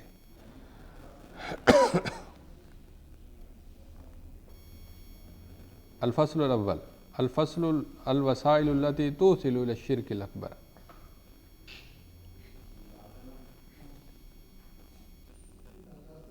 منقصات، ناقص کرنے والی چیزیں۔ پہلی فصل ہے کہ وہ وسائل جو شرک اکبر تک پہنچا سکتے ہیں، وہ اسباب، وسائل، وہ وجوہات جو شرک اکبر تک پہنچا سکتے ہیں۔ حمد نبی صلی اللہ علیہ وسلم جناب التوحید من کل ما یہدمہ او ینقصہ، نبی صلی اللہ علیہ وسلم نے جناب توحید کی حفاظت کی ہے۔ جناب کا مطلب معزز، نبی صلی اللہ علیہ وسلم نے توحید کی حفاظت کی ہے ہر اس چیز سے کہ جو توحید کو گرا دے یا اس کو کم کر دے، ناقص کر دے۔ وَمَنَعَ مِن كُلِّ الْوَسَائِلِ الَّتِي تُفْضِي إِلَيْهِ، اور نبی صلی اللہ علیہ وسلم نے ہر ان وسائل سے روکا ہے کہ جو شرک تک پہنچا دیں، اور یہ وسائل تین ہیں بڑے بڑے۔ وَمِنْ أَخْطَرِ هَذِهِ الْوَسَائِلِ ثَلَاثُ وَسَائِلَ تَكَاثَرَتِ النُّصُوصُ فِي التَّحْذِيرِ مِنْهَا، سب سے خطرناک جو وسائل ہیں تین ہیں، اور نصوص بکثرت وارد ہوئی ہیں ان کے ڈرانے کے بارے میں۔ اولھا الغلو فی الصالحین، پہلی قسم ہے صالحین میں غلو کرنا، کالمبالغۃ فی مدحہم وتصویرہم، جیسا کہ صالحین کی مدح میں مبالغہ کرنا، ان کی نیکیاں، ان کے قصے، کہانیاں اور ان کی تعظیم کے واقعات، ان کے معجزات یا کرامات، یا ان کی تصویریں بنانا صالحین کی۔ مثانیہا، اور دوسری قسم ہے التبرک البدعی والشرکی، بدعتی تبرک اور شرکی تبرک۔ ومن التبرک البدعی، تبرک بدعی کی مثال ہے التمسح بالصالحین وبثیابہم وتراب قبرہم، صالحین کو چھونا برکت کی نیت سے، جان بوجھ کر ہاتھ لگانا، و ان کے کپڑوں کو ہاتھ لگانا، اور ان کی قبروں کی مٹی کو ہاتھ لگانا۔ والتبرک بالازمان والاماکن والاشیاء التي لم ترد فی الشرع ما يدل على مشروعیت التبرک بها، زمانے سے برکت لینا، مثلاً کہنا جی فلاں دن کو پیر صاحب پیدا ہوئے تھے تو وہ دن بڑا مقدس ہے، برکتوں والا ہے، یا فلاں جگہ پر پیر صاحب بیٹھتے تھے تو وہ جگہ بڑی برکتوں والی ہے کہ وہ اس جگہ پر بیٹھا کرتے تھے، اور فلاں ان کا آسا ڈنڈا ہے وہ بڑا برکتوں والا ہے کہ پیر صاحب اس ڈنڈے کو استعمال کرتے تھے، یا ان کے کپڑے بڑے معزز ہیں۔ حالانکہ شریعت میں وارد نہیں ہوئی کہ جو بتائے کہ پیر صاحب کے ساتھ تبرک اس طرح کا حاصل کیا جا سکتا ہے۔ تبرک صحابہ سے بھی نہیں لیا گیا، تابعین سے بھی نہیں لیا گیا، صرف نبی صلی اللہ علیہ وسلم سے ثابت ہے۔ آپ کے کپڑوں سے، آپ کے ڈنڈا مبارک سے، آپ کے بالوں سے، آپ کے پسینے سے، باقی کسی انسان سے اس طرح کا تبرک ثابت نہیں ہے۔ اپنے اسلام کی خصوصیات میں کچھ شامل ہے۔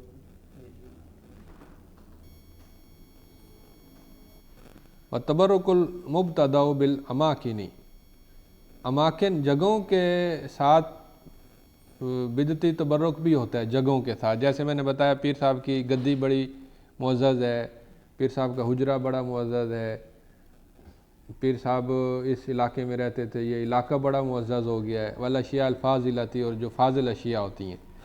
وثالث هذه الوسائل، اور ان وسائل کا جو تیسرا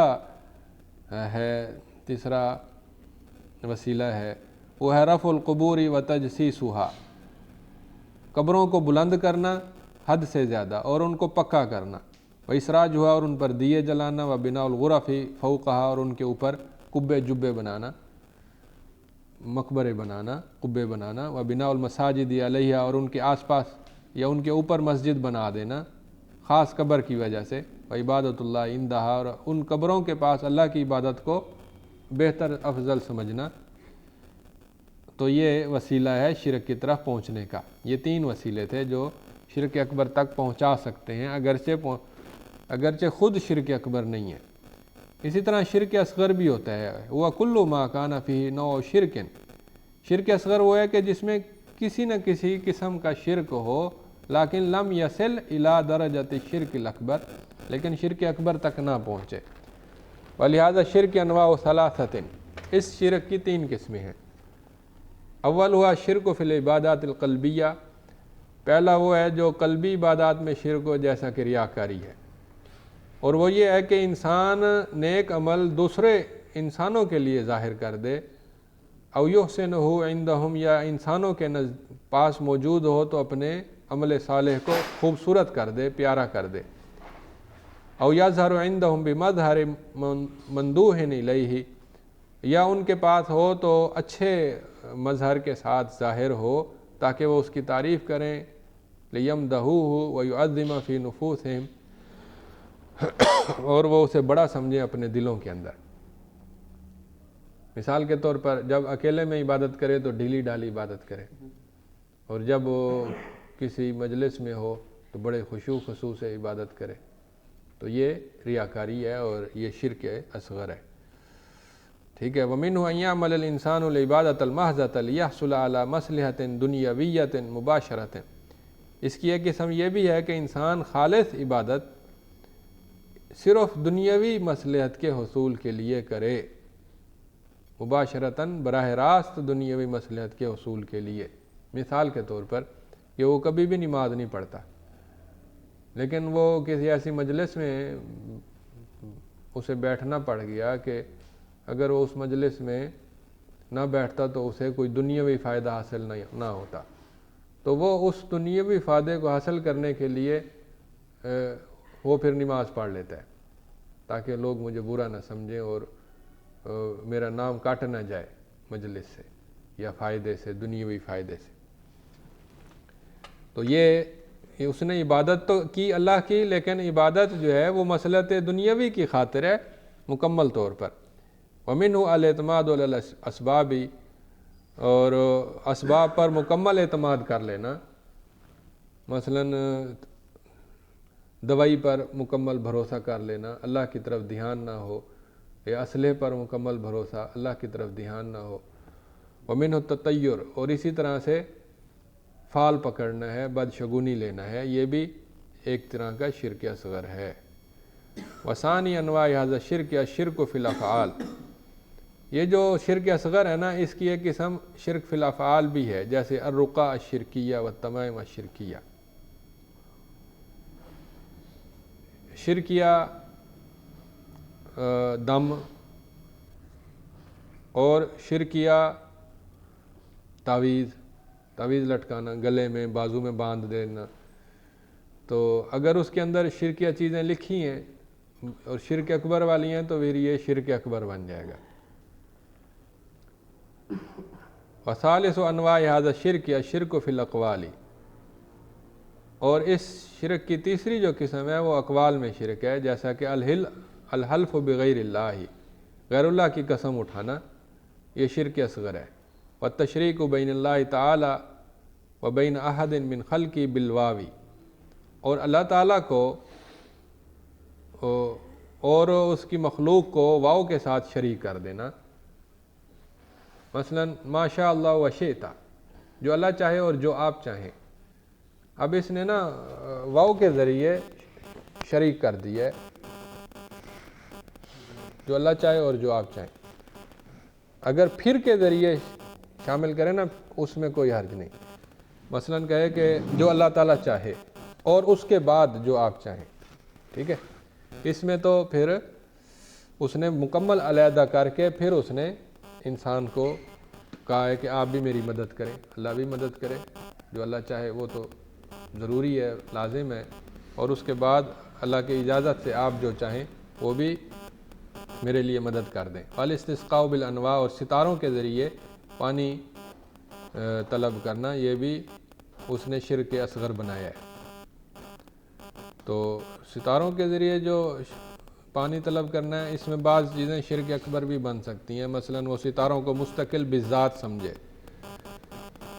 کہ وہ مستقل بذات تاثیر رکھتی ہیں، تو یہ شرک اکبر ہو جائے گا۔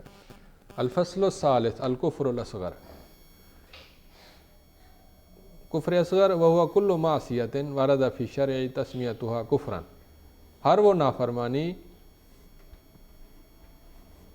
جس کا نام شریعت میں کفر لیا گیا ہے اور وہ کفر اکبر کی حد کو نہ پہنچے، وہ کفر اصغر ہے۔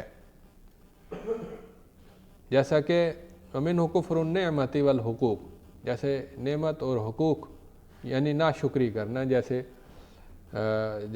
حدیث شریف میں آتا ہے یکفرن العشیر، کہ خواتین جو ہیں وہ اپنے خامندوں کی ناشکری کرتی ہیں، وہاں لفظ کفر ہے تو وہاں کفر سے مراد کفر اکبر نہیں ہے، کفر اصغر ہے۔ وقتال المسلم کفر، حدیث میں آتا ہے مسلمان سے لڑنا کفر ہے، مسلمان بھائی سے لڑنا کفر ہے، تو یہاں بھی کفر اصغر مراد ہے۔ والطعن فی الانساب، یہ اس کے لیے بھی کفر کا لفظ آیا تو وہ کفر اصغر مراد ہے۔ واباق العبد، اور غلام کا اپنے مالک سے بھاگ جانا، یہ بھی کفر اصغر ہے۔ انتساب العبد لغیر ابیہ، اور انسان کا اپنے اصل باپ کے نام کو چھوڑ کر کسی اور کو باپ بنا لینا دنیاوی مقاصد کے لیے، یہ بھی کفر اصغر ہے۔ الفصل الرابع النفاق الاصغر، نفاق اصغر بھی ہوتا ہے، وہو ان یظہر الانسان امرا مشروعا ویبطن امرا محرما، انسان کسی شرعی معاملے کو ظاہر کرے اور دل میں اس کے حرام معاملہ ہو لیکن وہ کفر تک نہ پہنچے، یخالف ما اظہرہ، جو اس کے ظاہر کے مخالف ہو، یعنی بظاہر وہ ایک اچھا معاملہ ظاہر کرے شرعی دینی، لیکن دل میں وہ حرام معاملے کی نیت کیے ہوئے ہو، جیسا کہ الکذب فی الحدیث، گفتگو میں بات چیت میں جھوٹ بولنا، واخلاف الوعد، وعدوں کی خلاف ورزی کرنا، والفجور فی الخصومۃ، اور جھگڑوں کے اندر فسق و فجور اختیار کرنا، والغدر بالعہد، اور عہد معاہدے کی غداری کرنا، توڑ دینا، والخیانۃ للامانۃ، اور امانت کی خیانت کرنا۔ الفصل الخامس البدع، پانچویں فصل ہے بدعت کے بارے میں۔ وَهِيَ كُلُّ اعتقاد او قول او فعل او ترک تعبد به للہ تعالی، ہر وہ عقیدہ، ہر وہ قول، ہر وہ فعل اور ہر وہ ترک عمل کہ جس کے ذریعے وہ اللہ کے لیے عبادت اختیار کرے، یعنی تقرب اختیار کرے یا اللہ کے نزدیک ہونے کی کوشش کرے، اسے ثواب سمجھے، تو وہ بدعت ہے۔ ولیس فی الشرع، اس وقت جب وہ شریعت میں موجود نہ ہو، ما یدل علی مشروعیت ہی، شریعت میں کوئی ایسی چیز نہ ہو جو اس کے مشروع ہونے پر دلالت کرے، تو وہ بدعت ہے۔ وللبدعۃ ثلاثۃ اقسام رئیسۃ، بدعت کی 3 بڑی اقسام ہیں۔ اول ہوا البدعۃ الاعتقادیۃ، پہلی قسم ہے اعتقادی بدعت، وہی اعتقاد خلاف ما اخبر اللہ تعالی بہ او اخبر بہ رسولہ، اللہ نے جو خبر دی اور اس کے رسول نے جو خبر دی اس کے برخلاف عقیدہ رکھنا، جیسا کہ تمثیل، تعطیل، تقدیر کا انکار۔ والاعتقاد ان الاولیاء یتصرفون فی الکون، اور یہ عقیدہ رکھنا کہ اللہ کے ولی جو ہیں وہ کائنات کے اندر تصرف کرتے ہیں، یعنی جسے چاہتے ہیں رزق دیتے ہیں، جسے چاہتے ہیں اولاد دیتے ہیں، جسے چاہتے ہیں صحت دیتے ہیں، جسے چاہتے ہیں صحت چھین لیتے ہیں۔ یہ تصرف جو ہے عقیدہ رکھنا کہ اولیاء یہ تصرف کرتے ہیں، یہ بدعتی عقیدہ ہے، یہ اعتقادی بدعت ہے جو اس نے بتائی ہے۔ ثانی یا دوسری قسم ہے البدعۃ العملیہ، عملی بدعت، وہی تعبد للہ تعالی بغیر ما شرع، اللہ کے لیے تعبد اختیار کرنا مشروع طریقوں کے علاوہ طریقوں کے ساتھ، کبناء الغرف او المساجد علی القبور، جیسا کہ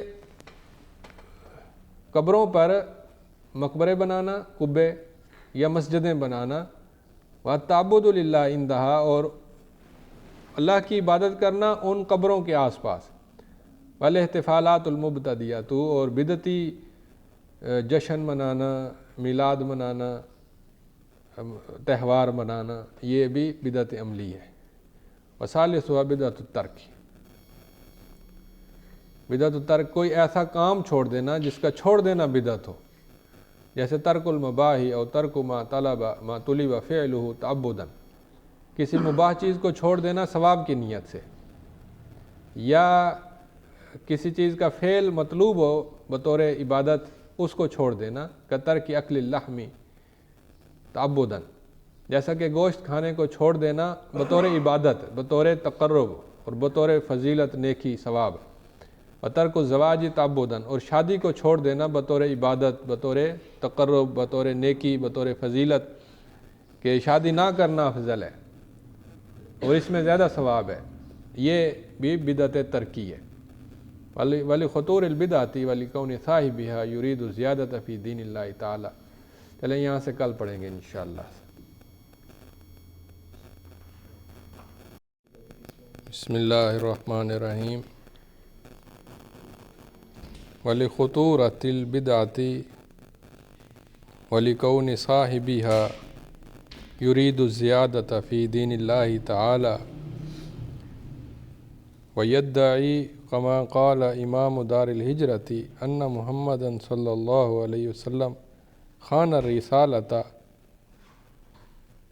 ولم یبلغها کاملۃ، بدعت کی غیر معمولی اہمیت کی وجہ سے، خطرناکی کی وجہ سے، اور چونکہ اس کا صاحب جو ہے بدعتی انسان وہ اللہ کے دین میں زیادتی کو پسند کرتا ہے، چاہتا ہے، اور چونکہ وہ دعویٰ کرتا ہے، جیسا کہ امام مالک نے فرمایا تھا جو کہ دارالہجرت کے امام ہیں، انہوں نے کہا تھا کہ بدعتی دعویٰ کرتا ہے کہ حضرت محمد صلی اللہ علیہ وسلم نے رسالت میں خیانت کی ہے اور مکمل طور پر اسے ادا نہیں کیا۔ ان وجوہات سے واردت نصوص شرعیۃ کثیرۃ تدل علی تحریم البدع، شرعی نصوص وارد ہوئی ہیں کہ جو بہت زیادہ ہیں اور دلالت کرتی ہیں کہ بدعت حرام ہے، بدعتیں نکالنا بدعت پیدا کرنا، بدعت پر عمل کرنا یہ حرام ہے۔ وَعُظْمِ جُرْمِ فَاعِلِهَا، اور اس کے کرنے والے کا جرم بہت بڑا ہے۔ وَأَنَّ فِعْلَهُ لَهَا مَرْدُودٌ عَلَيْهِ، اور بدعتی کا فعل اس بدعتی کے لیے، بدعت کے لیے یہ مردود ہے، ناپسندیدہ ہے، اور اس کا کوئی ثواب نہیں۔ وَأَنَّهُ مرتکب ضلالۃ، اور وہ ضلالت کا ارتکاب کرنے والا ہے۔ وَأَنَّهُ بِابْتِدَاعِهَا قَدْ رَغِبَ عن سنت المصطفیٰ صلی اللہ علیہ وسلم، اور وہ اپنی بدعت کے ذریعے سے اللہ کے نبی حضرت محمد مصطفیٰ صلی اللہ علیہ وسلم کی سنت سے بے رغبتی کرتا ہے۔ وَأَنَّهُ لَيْسَ مِنْ حِزْبِهِ، اور وہ بدعتی اللہ کے رسول کی جماعت سے نہیں ہے، وَأَوْلِيَائِهِ، اور آپ کے دوستوں سے نہیں ہے۔ وَأَنَّ فَاعِلِيهَا، اور بدعت کو اختیار کرنے والے، المکثرین منہا، جو بدعت میں کثرت سے واقع ہو جاتے ہیں، ہم من شر الناس، وہ لوگوں میں سب سے زیادہ برے ہیں۔ وَأَمْثِلَةُ الْبِدَعِ كَثِيرَةٌ، بدعت کی مثالیں بہت زیادہ ہیں۔ سبق ذکر بعضها، ان میں سے بعض کا ذکر گزر چکا ہے۔ وَهِيَ تنقسم من جہت غلظها إلى نوعین، اور بدعت اپنی غلاظت کی جہت سے دو قسموں میں تقسیم ہوتی ہے، یعنی غلیظ ہونے کے اعتبار سے یا خطرناک ہونے کے اعتبار سے بدعت کی دو قسمیں ہیں۔ بدعت مکفرہ، ما یصل الی الشرک الاکبر، جو شرک اکبر تک پہنچ جائے، وما لا یصل الی شرک الاکبر، دوسری قسم وہ ہے جو شرک اکبر تک نہ پہنچے۔ ولیکن ادى الوقوع فیہا الی الوقوع فی الشرک الاکبر، دوسری قسم وہ ہے کہ جس میں واقع ہونا پہنچا دے شرک اکبر تک۔ ومن اخطر بدع هذا النوع واکثرها شیوع ثلاث بدع عملیۃ، اس قسم کی بدعتیں جو شرک اکبر تک پہنچا سکتی ہوں، ان میں سے سب سے زیادہ خطرناک اور سب سے زیادہ مشہور و معروف بدعتیں تین بدعتیں ہیں جو کہ عملی ہیں، اور ان کا نیچے ذکر آ رہا ہے۔ اولها توسل البدع، پہلی قسم ہے بدعتی توسل، یعنی کسی نبی، کسی ولی کو اللہ تک پہنچنے کا ذریعہ بنانا۔ کأن يتوسل إلى الله في الدعاء بذات نبي أو عبد صالح أو بحقه أو بجاهه، مثلا وسیلہ پکڑا جائے اللہ تعالیٰ کی طرف دعا کے اندر نبی صلی اللہ علیہ وسلم کی ذات کے ذریعے، یا کسی نیک انسان کے ذریعے، یا آپ صلی اللہ علیہ وسلم کے حق کے ساتھ، یا آپ کی جاہ کے ساتھ۔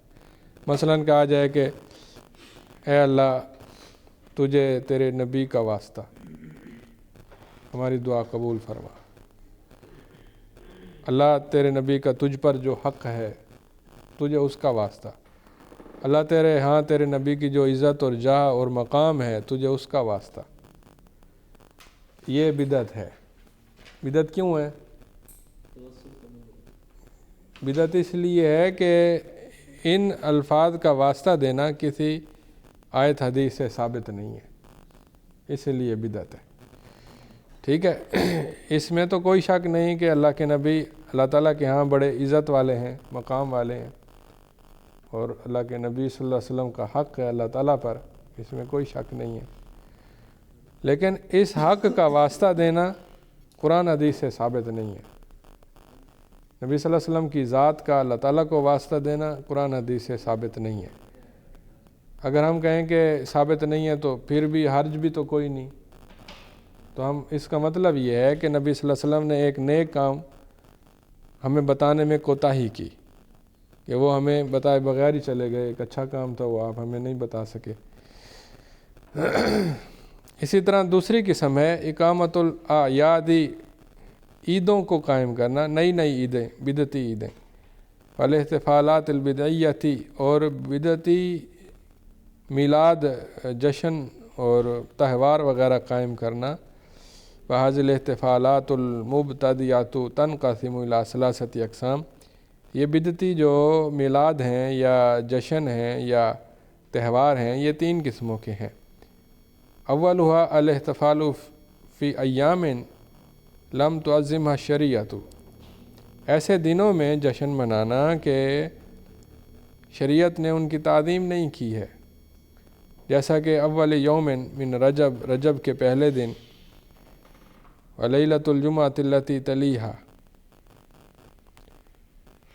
اور رجب کی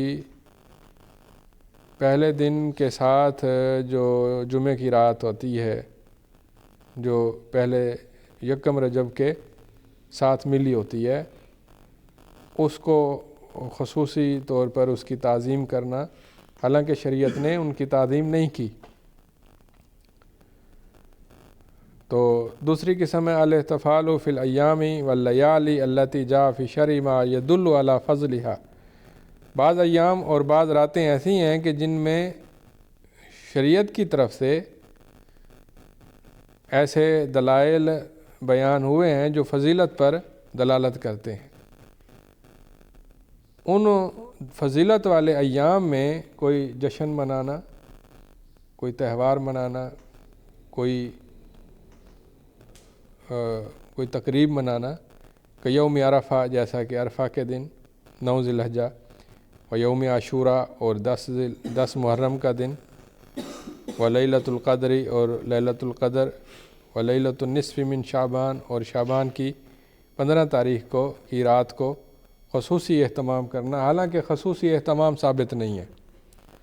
ان دنوں میں یہ دن فضیلت والے ہیں، اس میں کوئی شک نہیں، لیکن ان دنوں میں خاص طور پر اہتمام کرنا کہ کوئی تہوار منایا جائے یہ درست نہیں ہے. وثالث ہوا الاحتفال فی الایام واللیالی التی یقال انہا حدثت فیہا حوادث مہمۃ. تیسری قسم وہ ہے کہ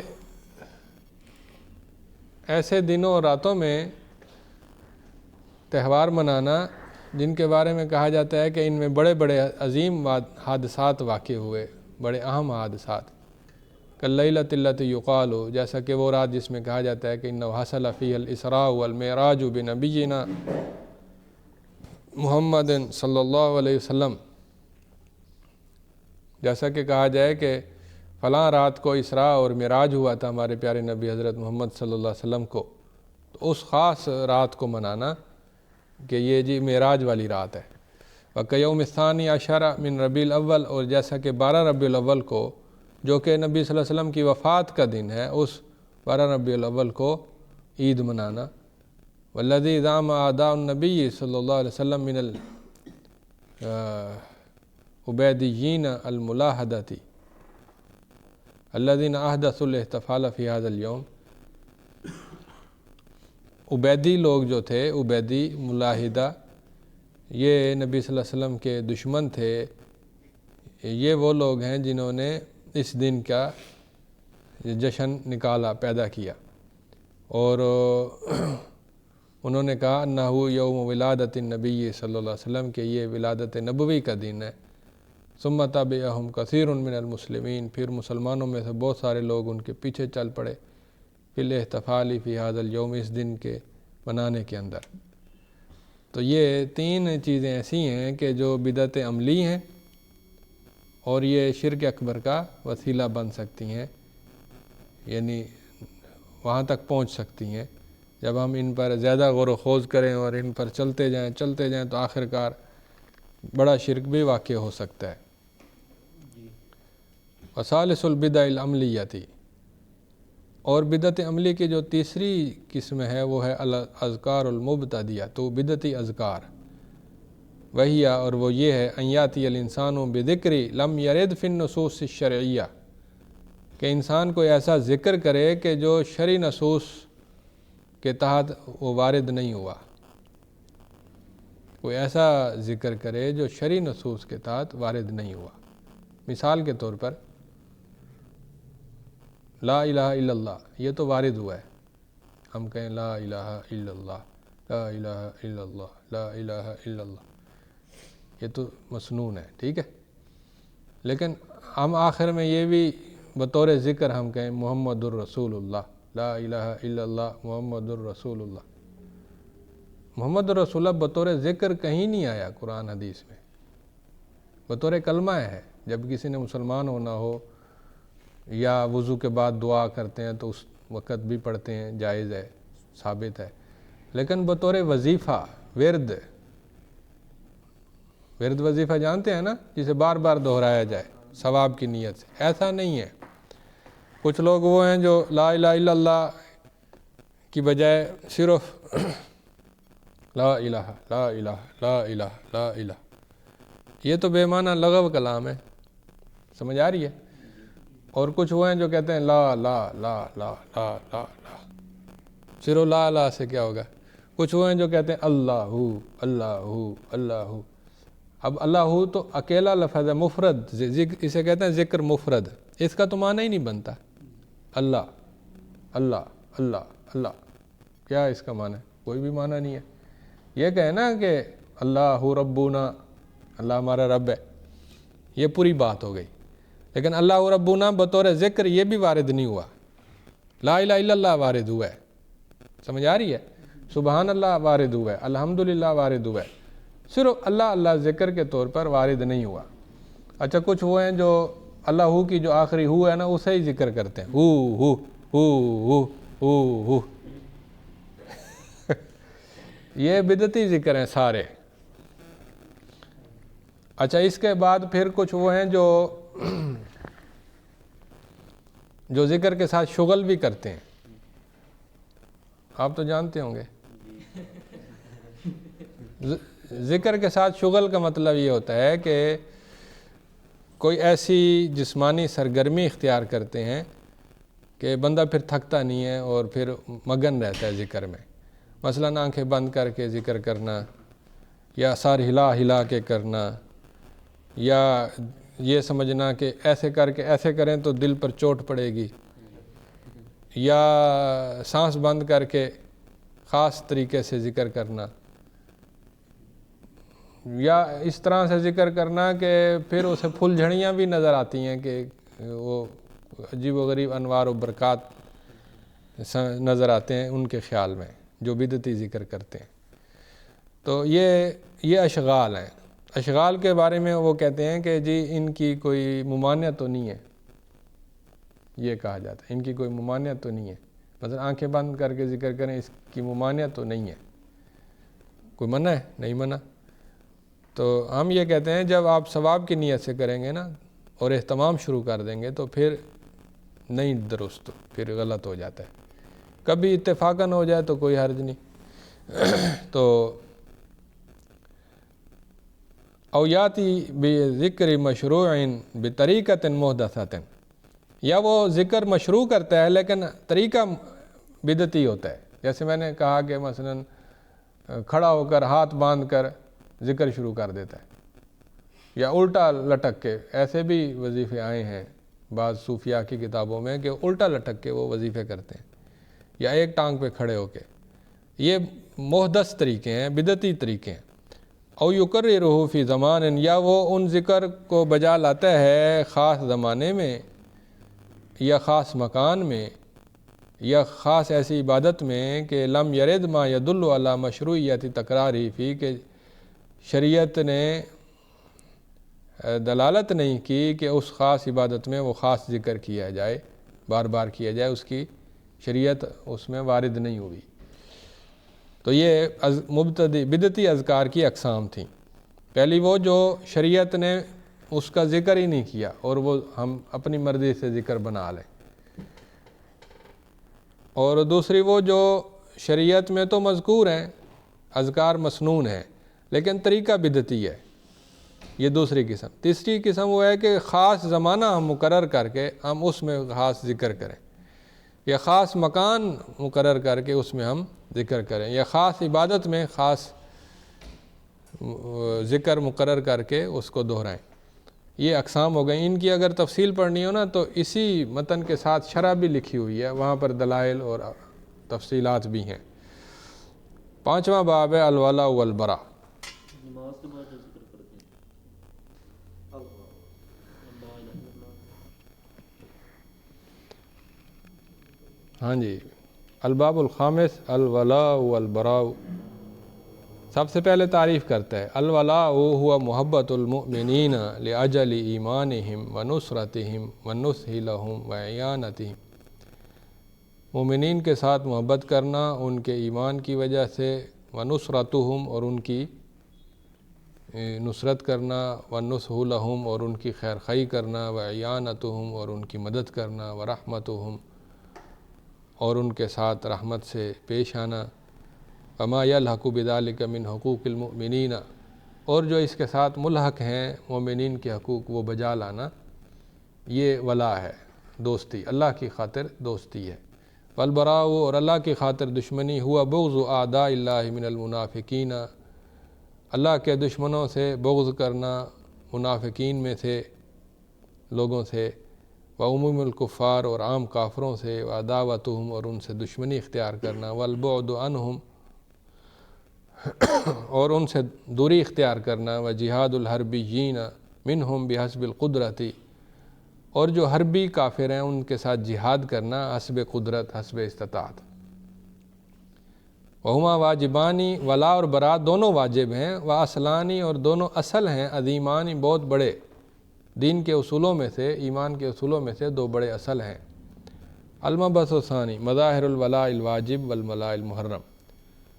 کچھ ولا واجب ہیں اور کچھ ولا محرم ہیں، حرام، اور ان کے مظاہر یہ ہیں. مظاہر الولاء الواجب المحبت للمسلم.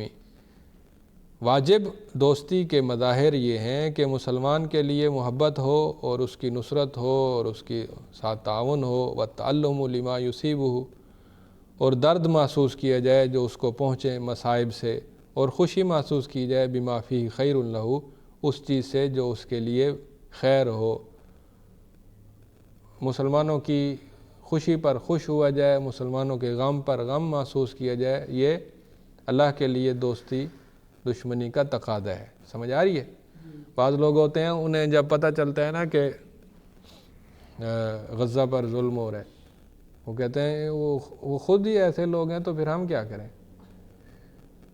انہوں نے خود اپنی زمینیں جائیدادیں بیچ دیں اسرائیلیوں کو تو اب ان پر ظلم ہو رہا ہے، اور فلاں جگہ پر یہ ہوا ہے تو کہتے ہیں جی مسلمانوں کے اپنے قصور ہیں، ہم کیا کریں، ہمیں نہ بار بار سنایا کریں. تو مسلمانوں کے دکھ پر دکھی نہ ہونا اور مسلمانوں کی خوشی پر خوش نہ ہونا، چڑ جانا اور کراہت محسوس کرنا، یہ ولا اور برا کے خلاف ہے. شرعی جو ولا برا ہے اس کے خلاف ہے. وَيَحْرُمُ عَلَى الْمُسْلِمِ مَوَالَاةُ أَعْدَاءِ اللَّهِ مِنْ سَائِرِ طَوَافِ الْكُفَّارِ. مسلمان پر حرام ہے کہ اللہ کے دشمنوں کے ساتھ دوستی اختیار کرے. جتنے کافر گروہ ہیں ان میں سے کسی گروہ کے اندر جو اللہ کے دشمن ہیں ان کے ساتھ دوستی اختیار کرے، یہ مسلمان پر حرام ہے. وَمَوَالَاتُهُمْ تَنْقَسِمُ إِلَىٰ قِسْمَيْنِ رَئِيسَيْنِ. کافروں کے ساتھ دوستی جو ہے یہ دو بڑی قسموں پر تقسیم ہوتی ہے. اولہما الموالات الکفریۃ. پہلی قسم ہے وہ دوست کافروں کے ساتھ ایسی دوستی جو کفر تک پہنچا دے. مثلا ان یقیم ببلاد الکفار مع الرضا بدینہم، کہ کافروں کے شہروں میں اقامت اختیار کر لے، وہاں جا کر بس جائے، وہاں کی شہریت اختیار کر لے اور ان کے دین پر راضی ہو. ان کے دین پر اگر دین پر راضی نہیں ہے اور ویسے وہاں جا کر رہنا شروع کر دیتا ہے تو پھر بھی وہ حرام ہے، گناہ ہے اور بہت بڑا گناہ ہے. بغیر وجہ کے کافروں میں رہنا گناہ ہے. اور اگر ان کے دین پر راضی ہے، خوش ہے، محبت کرتا ہے ان سے، ان کے دین سے، تو پھر وہ کفر اکبر میں داخل ہو جاتا ہے. وَمِنْهَا التَّجَنُّسُ بِجِنْسِيَّةِ دَوْلَةٍ کَافِرَةٍ. اگرچہ کلمہ گوئی ہو. اور ایک قسم وہ ہے کہ التجنس، شہریت اختیار کرنا کسی کافر حکومت کی جنسیت یعنی شہریت کے ساتھ شہریت اختیار کرنا، حالانکہ وہ کافر حکومت مسلمانوں کے ساتھ محاربے میں ہو، جنگ میں ہو، ملتزماً بحربھا للمسلمین، اور وہ حکومت جو ہے وہ اپنی مسلمانوں کے ساتھ جنگ کو لازم پکڑے ہوئے ہو، یہ بھی کفر ہے، کفر اکبر، جیسے اس نے بتایا ہے۔ اس کے دلائل اگلی شرح میں موجود ہیں، ٹھیک ہے۔ ومنہا تشبہ المطلق بالکفار، کافروں کے ساتھ مطلق مشابہت اختیار کرنا، مطلق کا مطلب ہر قسم کی، عقیدے میں، فکر میں، تہذیب میں، تمدن میں، ہر طرح کی مشابہت اختیار کرنا کہ کوئی بھی جزء اسلام والا نہ رہے، تو یہ بھی کفر اکبر ہے۔ ومنہا الدعوۃ الی وحدۃ الادیان او التقریب بینہا، اور ایک موالات کفریہ کی قسم یہ بھی ہے کہ وحدت ادیان کی دعوت دی جائے کہ تمام دین اصل میں تو ایک ہی ہیں، کوئی اسے بھگوان کہتا ہے تو کوئی اسے ایشور کہتا ہے، کوئی اسے رب اور اللہ کہتا ہے، تو سب ہی وہی اسی ایک کو ہی مانتے ہیں، تو اصل میں تو ایک ہی ہے وہ۔ یہ وحدت ادیان کا تصور یہ کفر ہے، کفر اکبر ہے۔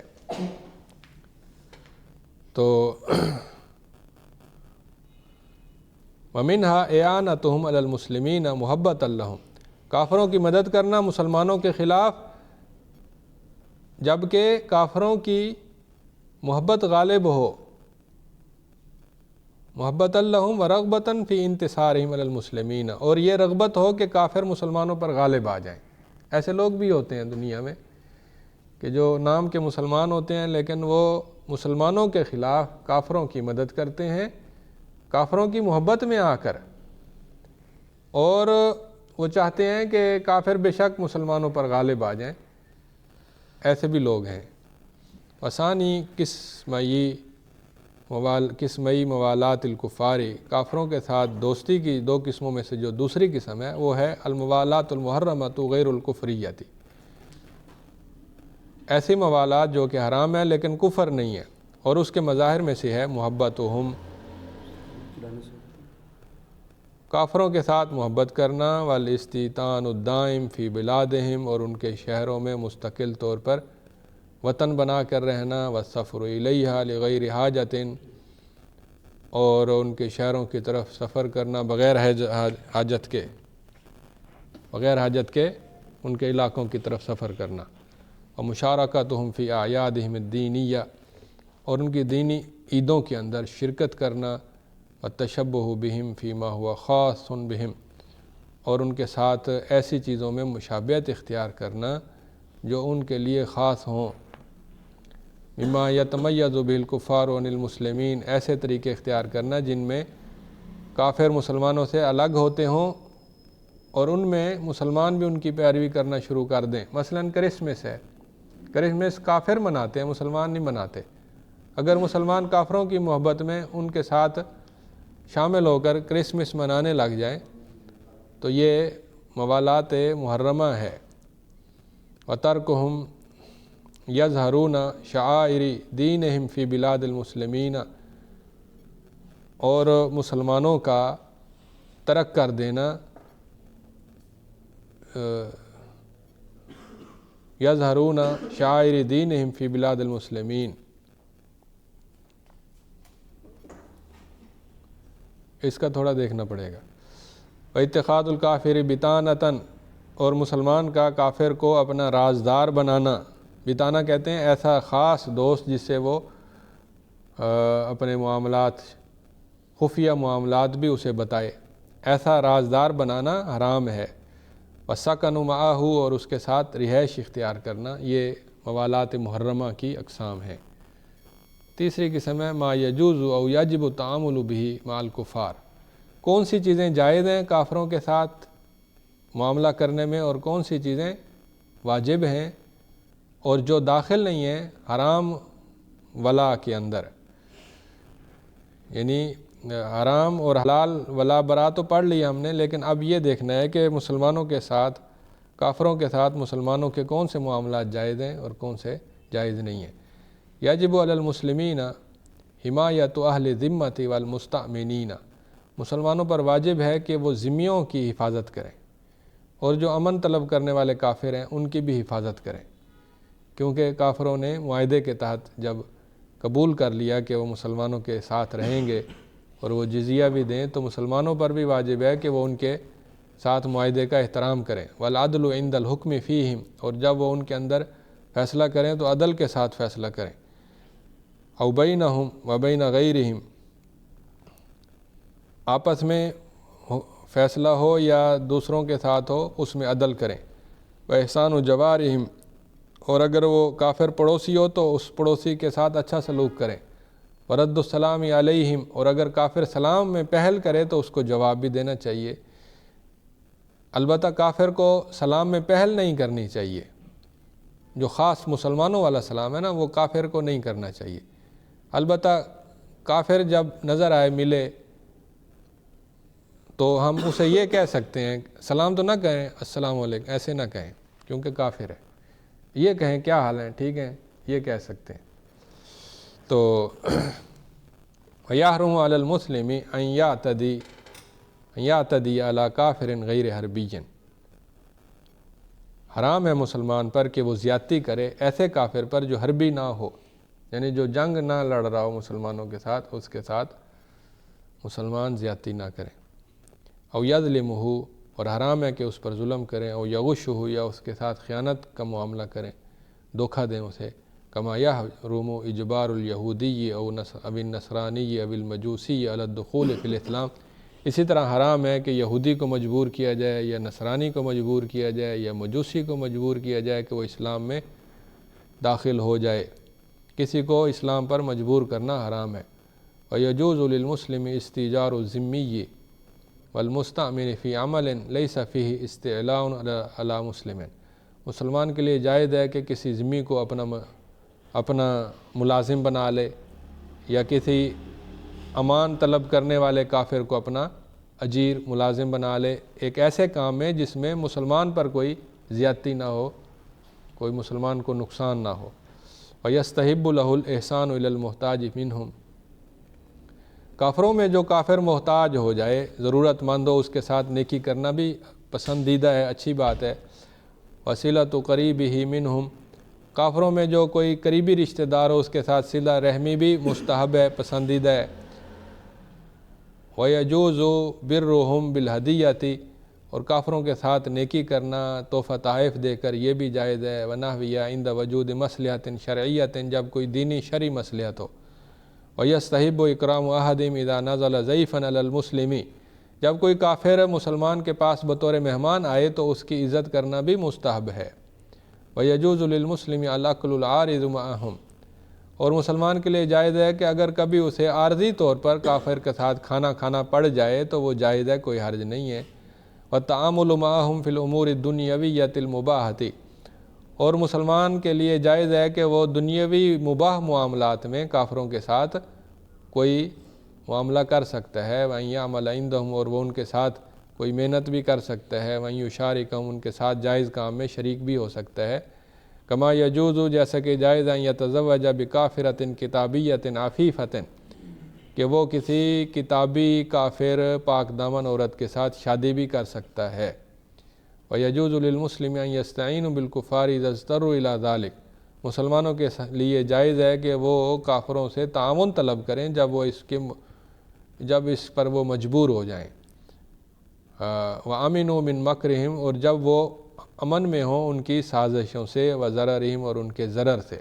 یعنی اگر کوئی کافر اچھا ہو، سنجیدہ ہو اور شر فساد سے پاک ہو تو اس سے مدد بھی طلب کی جا سکتی ہے جب مجبوری ہو۔ وَيَجُوزُ لِلْمُسْلِمِ الْعِلَاجُ عِنْدَ الْكُفَّارِ غَيْرِ الْحَرْبِيِّينَ إِذَا وَثِقَ بِهِمْ، مسلمان کے لیے جائز ہے کہ وہ کافروں کا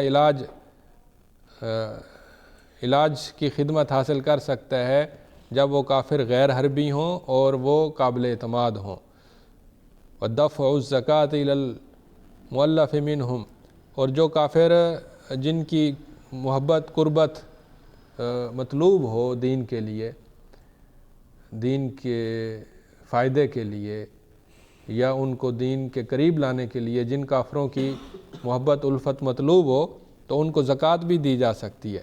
کما یجوز لہو ان یقبل الہدیۃ من الکافر، اسی طرح مسلمان کے لیے جائز ہے کہ وہ ہدیے کو قبول کرے کافر سے، اذا لم یکن فی قبولیہ موالات لہا، جب اس ہدیے کو قبول کرنے میں دوستی نہ ہو، یعنی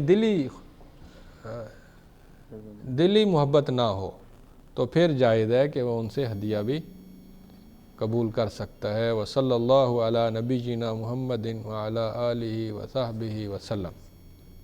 چلیں یہاں پر یہ کتاب ختم ہو گئی۔